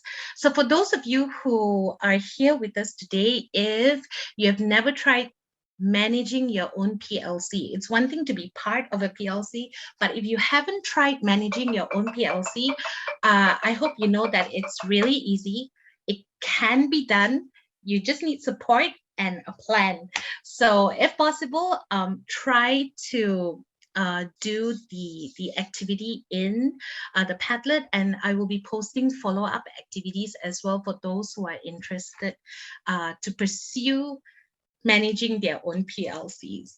All right, so I'll open the session up to Q&A. Again, Madam Carol is here, and I believe Anne is also here. So, please ask us any questions. We'll be more than happy to answer them. But that's the sharing for now. So thank you very much, Komtep, for this opportunity. I'll pass the session over to you, Charlene. Okay, thank you, Ms. Shoba. And for anyone who have questions for Ms. Shoba, you may do so. Okay, so if there are no questions, you may go through the notes in the Padlet and ask me questions later. I'll be more than happy to answer them. So until next time, thank you, Kamsahamnida. Thank you, Ms. Shoba. Okay. So any further questions can be posted via Padlet, and which the link will be shared in the Zoom chat box. Thank you. And now, before we proceed to the third session of the webinar, let's enjoy a performance from SMK Takis Papar's Special Education Unit, Kulintangan Musical.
another wonderful performance from the students.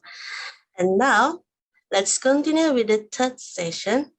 I would like to invite our fifth speaker, Madam Kim Seung-hee. She is a Korean language teacher at Incheon Gonghang High School, South Korea, with the title of her sharing Global Citizenship Education, a case study of a discussion class of Korea Malaysia unit team. Yes, welcome. Hello, hi. Can you hear me? Yeah. Yes. Hello, hi. I share my screen.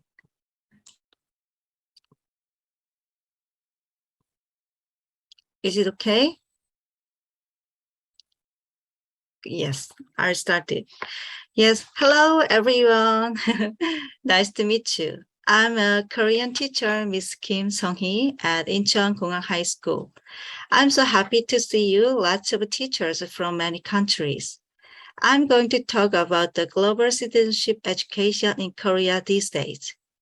Maybe today's webinar audience wondering how to teach a global citizenship program in Korea.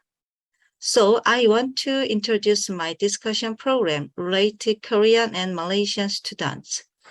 These days, we are suffering from the COVID-19 in education. That makes us unequal situation in many areas. Education, environment, human rights. Yeah, for example, children lose opportunity for higher education. People are stressed because they worry lost their jobs. Environmental issues serious too, because we use lots of single-use plastic and its increase. Human rights are concerned too in pandemic. So I think we should teach students the value of SDGs goal, global citizenship. So I'm going to talk to you about the SDGs discussion class. The first topic is what's the SDGs and global citizenship education. Secondly, progress. And thirdly, I will talk about the students' discussion activities about 4 topics. Lastly, I would like to say why this SDGs discussion class is necessary. Yes, first, what is the SDGs in global citizenship education? SDGs stands for the Sustainable Development Goals discussion. This is the goal of SDGs. Goals. Look at the pictures, please. There are 17 goals in total. Among them, I dealt with number 4 and number 10, and number 13, and number 16 in discussion class. Number 4 is quality education. It means ensure inclusive and qualitative able quality education and promote lifelong learning opportunity for all. Number 10 is reduce inequalities. Reduce quality within and among countries. Number 13 is climate action. Take urgent action to combat climate change and its impacts. Number 16 is peace, justice, and strong instruments. Promote peaceful and inclusive societies for sustainable development, provide access to justice for all, and build effective, accountable, and inclusive institutions at all levels. In these SDGs goals, I and my students choose 4 topics. First, the phenomenon of educational inequality caused by COVID-19. Secondly, human rights issue. And third, air pollution issue. And fourth, immigrant issue as topic for discussion. They discussed and compared between Korea and Malaysia. Yes, let's go next chapter.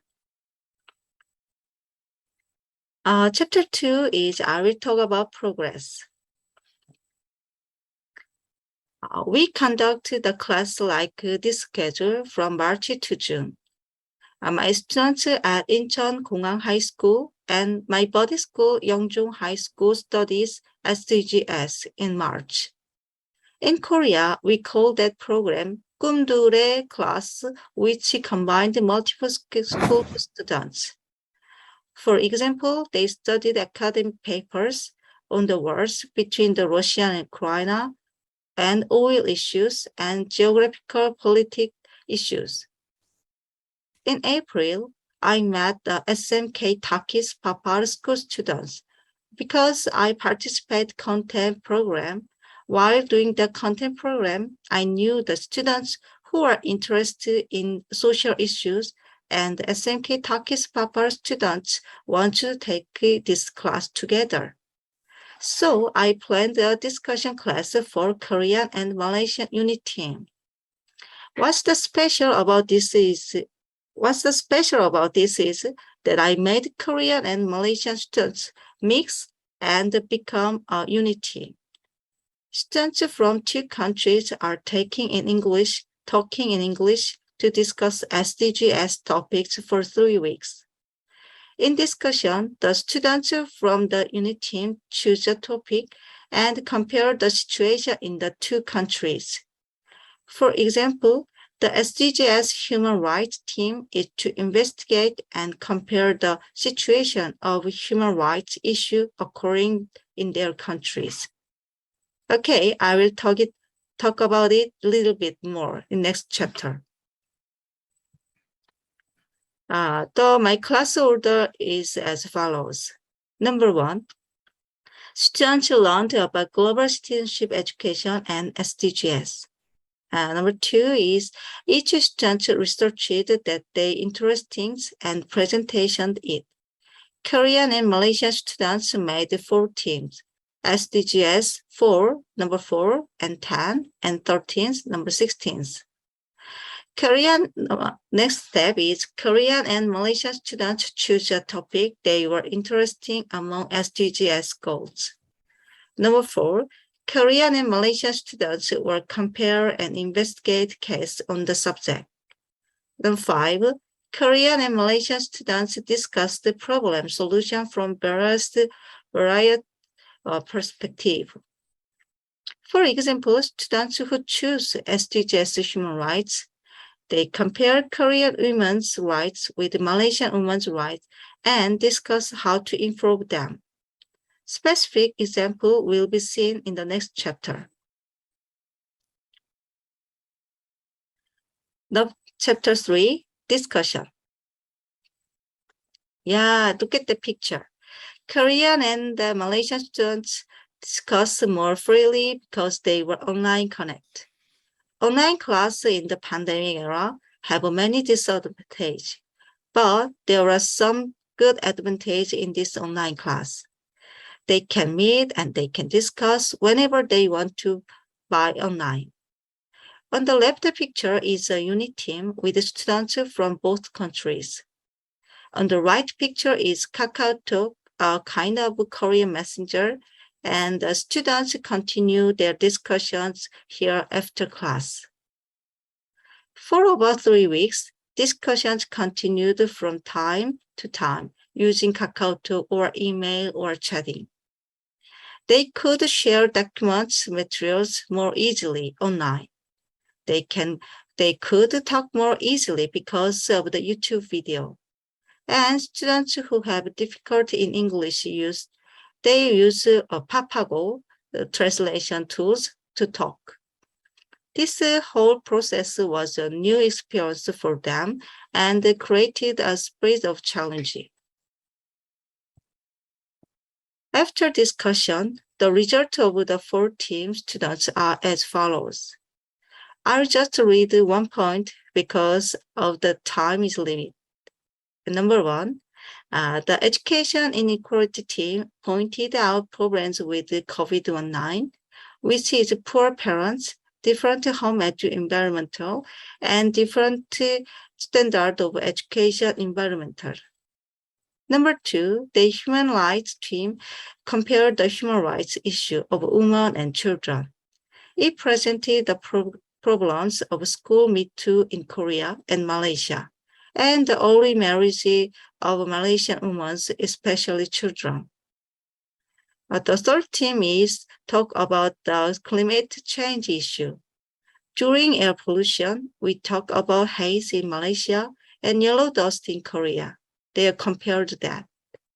For the immigration issue, discussed the influence of immigrants. In particular, we talk about the prevalence, migration development, migration precision, and refugee issue. These days, various immigration problems are emerging as multicultural society in Korea. So this is a very necessary subject for us because Malaysia is a good example of a multicultural society. Students had a lot to learn during the discussion. Yes, this is our video. Would you like to watch video summarize my students' presentation class?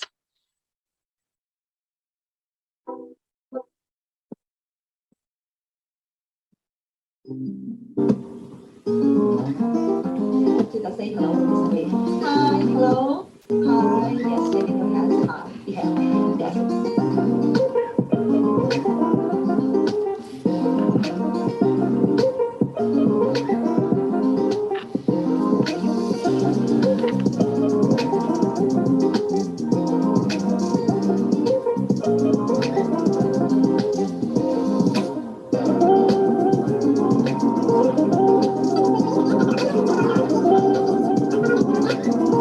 This is a Q&A time after discussion. Second, human rights.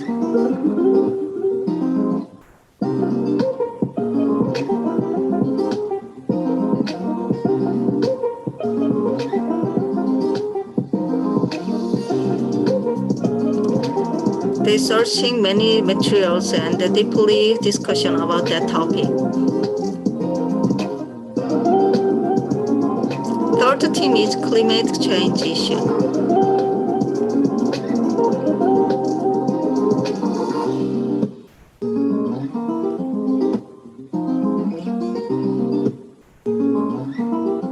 They compare air pollution between the Korea and Malaysia.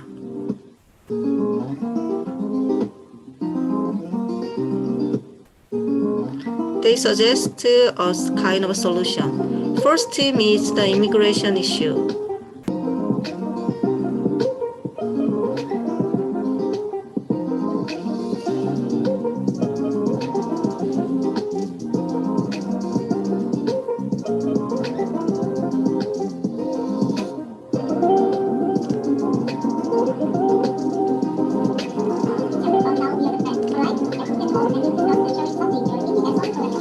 Yes, this is the end of our class.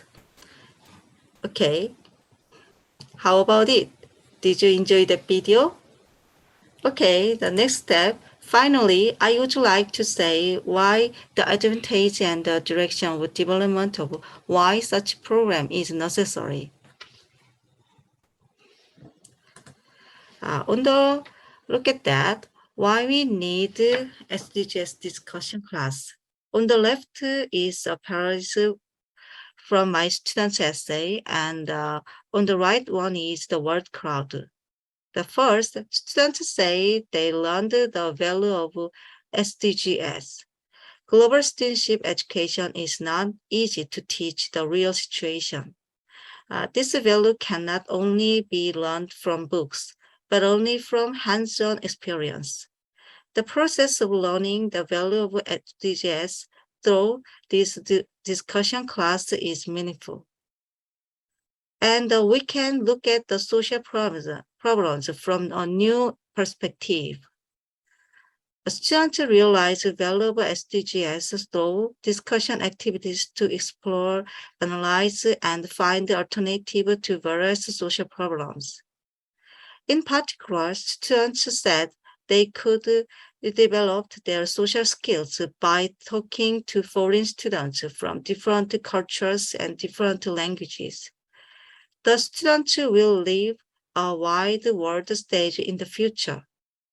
For them, I'm sure that this experience will be an important opportunity because they can see their problems from various angles.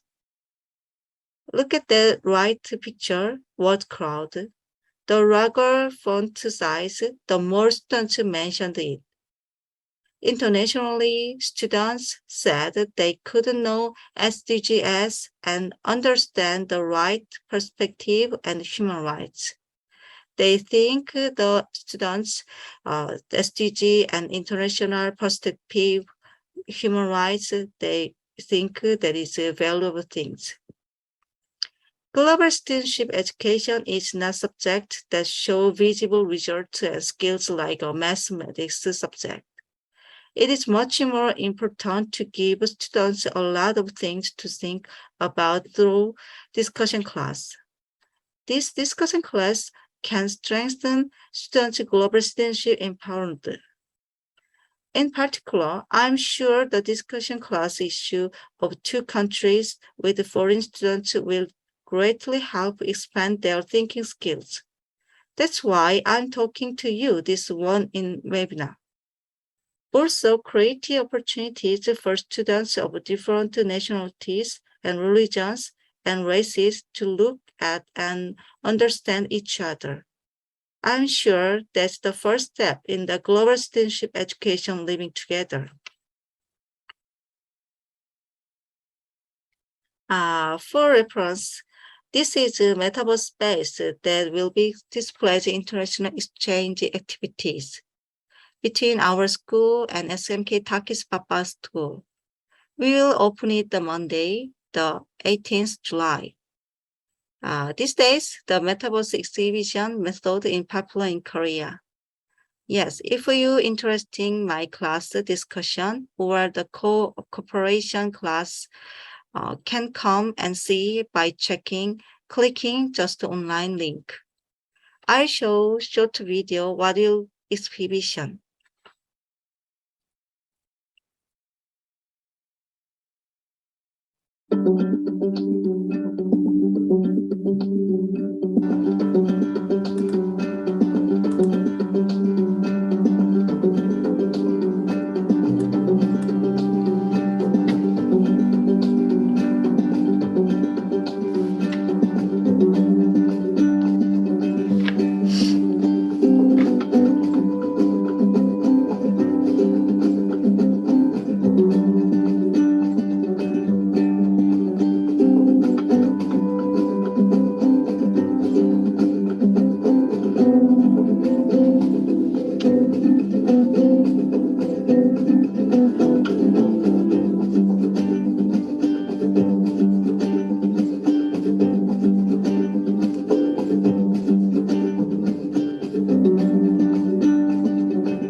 Yes. Is it funny to you? If you come to the Monday at the Metaverse system, you can watch the everything, all of the educational interchanges class. I'm so happy to tell about my opinion SDGs class today. I hope my discussion class will stimulate you and give you SDGs discussion class in more countries. Beyond the nationality, race and religion, we must develop together. I think we should try exchange the valuable education during international exchange program. It's time to prepare for the next step. Let's change one by one for future education. I think we can do it because we are a teacher. We have the ability to change students. If you make a good instructional design, that will be strengthen students' ability. I think multicultural students unit discussion class is the first step for international SDG program. Someday, I hope your students enjoy this class too. Thank you.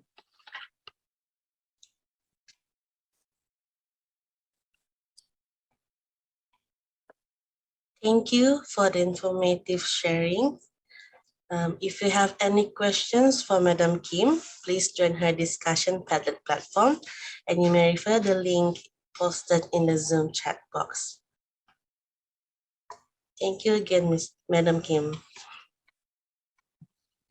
And now, our last speaker for today, let's invite Madam Lokadia Donop Andreas. She is a senior lecturer at Pre-University of SMK Takis Papar, with the title of her sharing, Social Media and Cyberbullying in a School Context. Let's welcome Madam Lokadia.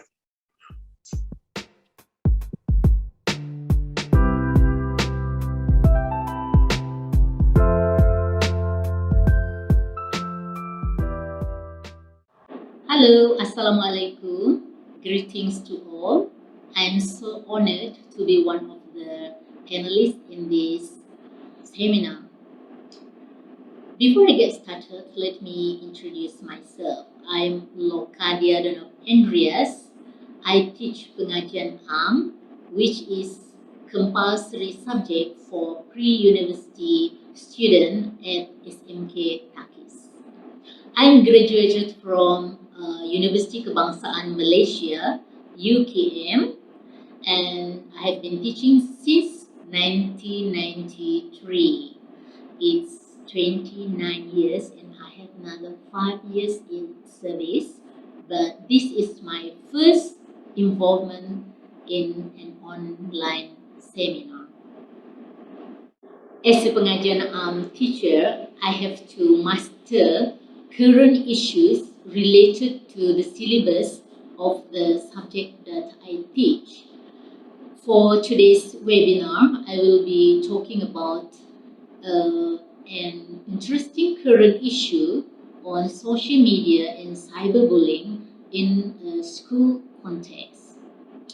Let me ask you a question. Do you have a social media account? Do you know that during pandemic, people around the world have to stay at home because it was MCO? And during that time, most people started to have social media account. During COVID-19 pandemic, I started a YouTube channel focusing on cooking video, but it didn't go as I expected it to be. So I decided to move to TikTok application, and guess what? I'm a TikToker now. Ladies and gentlemen, what do you understand about social media and cyberbullying? How often do you use social media in a day? Do you know that you are exposed to many kinds of danger online, especially to teenagers? These are the questions we should ask ourselves, as we are the user of many forms of social media. In my thing, it is necessity to own social media account. According to many, 2014, social media is a term used to refer to form of media that involve interaction such as Facebook, Twitter, Instagram, and many others. In addition, according to National Bullying Prevention Center USA, cyberbullying is defined as the use of technology that intentionally harass, intimidate, or hurt another person. What is actually the relationship between cyberbullying and social media? Even though social media has many advantages, such as helping students to interact with their friends, but they are also exposed to bullies. Bullies use social media to attack the victim online at any time and no matter how far they are.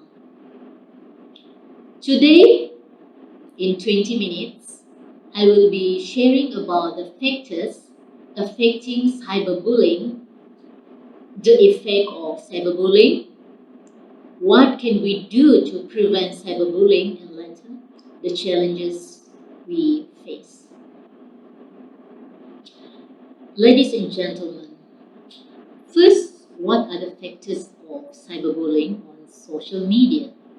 In explaining the factors affecting cyberbullying, we have to understand why some people decide to become cyberbullies.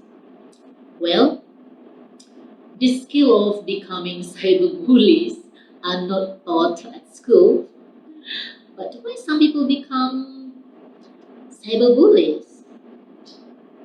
According to the article I read online, which had been published by Evolve Treatment Centers, California, many factors of cyberbullying are originated from the cyberbully themselves. The first one is anonymity. We know that social media is different than face-to-face in terms of social interaction. Thus, some might think that it is easier to be cruel and aggressive on Facebook or Twitter because they don't have to undergo face-to-face confrontation. In other words, cyberbullies become anonymous. Next, cyberbullies want to avoid natural consequences. When bullies happen in person, the bully will have to face natural consequences such according to school law and regulation. However, when it happens online, especially on social media, bullying has a fewer natural consequences. Cyberbullying can use fake accounts to harass their friends when they are not satisfied with something. For example, some of the way of harassing use fake account, such as dropping negative comments, such as "We will destroy your life," or worse, "You will die if you do this." After knowing the factors or causes of cyberbullying, let's look what are consequences of cyberbullying. Cyberbullying can be especially traumatic for victims because it can reach victims in their homes, where they usually feel the safest place. In terms of the school context, the pervasive nature of cyberbullying frequently results in students suffering from depression and low self-esteem, often leading to a drop in their performance at school. They might feel depressed and refuse to engage in classroom activities. Additionally, students who suddenly lose interest in activities they used to enjoy or who no longer spend time with their best friend could be the victims of cyberbullying. In extreme cases, incessant cyberbullying has been prompted some victims to commit suicide. For example, there are a case in Penang, Malaysia, where a 17-year-old girl commits suicide after being cyberbullied by a man who allegedly made a threat on her Facebook. He threatened the victim that be befriended on Facebook if the victim refused to continue the relationship or have sex with him. Other than that, cyberbullying also sometimes leads to a victim skipping school, engaging in self-medication that can lead to substance abuse, or retaliating against their tormentors or other innocent victims with violence or similar bullying. We should feel worried about this impact. We need to take serious actions in curbing cyberbullying. What should we do to prevent cyberbullying? First and foremost, we know that cyberbullying often takes place outside of school hours. Hence, parents and caretakers should know how to intervene or prevent it. Parents should monitor their children's social media activities. For instance, they can request the children's password or creating their own profile and friending or following the children on social media. Parents should also develop rules for their children's use of social media and help their children understand the ramification of their online activities. Other than that, we as a teachers and educator need to protect our students from cyberbullying. What we can do is to educate our students on different types of cyberbullying so they can respond viably when they identify any form of cyberbullying. For example, we must tell our students to take all kinds of reports of cyberbullying seriously.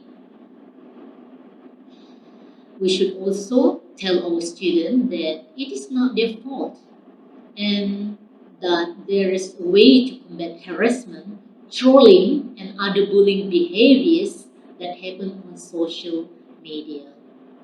Ladies and gentlemen, it is true that we need to know how to protect ourselves from harmful abuse online, and some of the challenges we face as follows. The first challenge that we all face is some people feel uncomfortable talking about cyberbullying. According to Mansell 2021, some high school students feel powerless and uncomfortable telling their teacher or parents because they think that you might be disappointed in him or her. So, we have to make sure that we are concerned about their safety.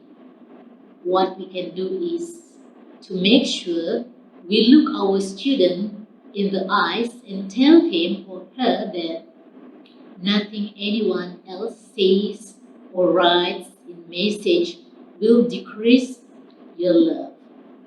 It's important to stay calm and avoid overreacting. In short, our students or children will be more comfortable talking to us about issues they encounter if they are not afraid. Another challenge we face is addiction of social media. Teenagers who are addicted to social media are more likely to engage in cyberbullying, as well as those who spend more time online. A study conducted by Call 2021 stated that social media is feeding into an addictive behavior, and those who are addicted to social media may use cyberbullying as a way to get likes, share, comments, and retweet. Hence, we should always monitor our students and children so they can spend time on social media at average pace. To conclude this session, I have shared about cyberbullying that mostly happen on social media. Face-to-face bullying and cyberbullying can often happen alongside each other, but cyberbullying leaves a digital footprint, a record that can prove useful and provide evidence to help stop the abuse. All of us should play our roles in preventing and dealing with cyberbullying. It is important to know how to protect ourselves online. That's all from me. Bye.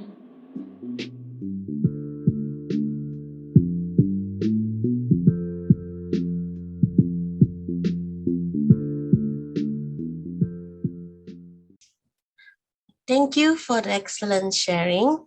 If you have any questions for Madam Lokadia, please join her discussion Padlet platform, you may refer to link posted in the Zoom chat box. And now, let us enjoy a K-pop dance performance from Incheon Gonghang High School, South Korea.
What an energetic performance.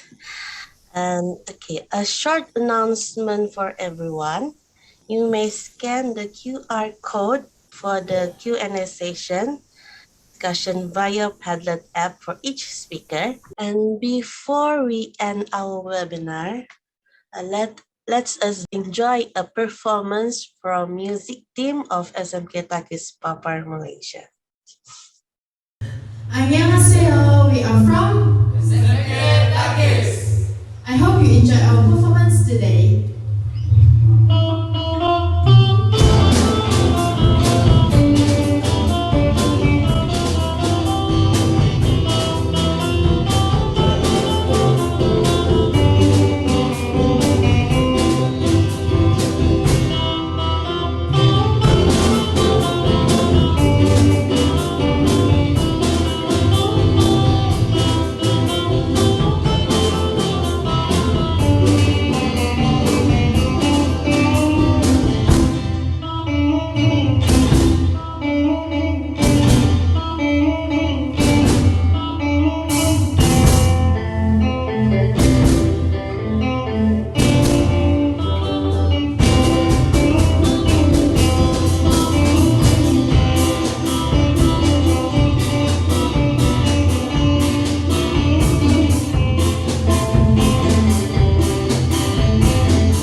And we have come to the end of our webinar session.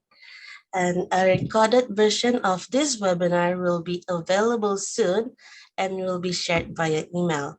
And before we sign off, you can check the Padlet links again in the chat box. And our speakers definitely would love to address all of your questions. And I'm representing the Komtep 2022 team, would like to extend our appreciation to all participants of our Komtep webinar today. Thank you for signing in and hope to see you again in the next webinar. I'm Charlene, your moderator for today, is signing off. Thank you, everyone.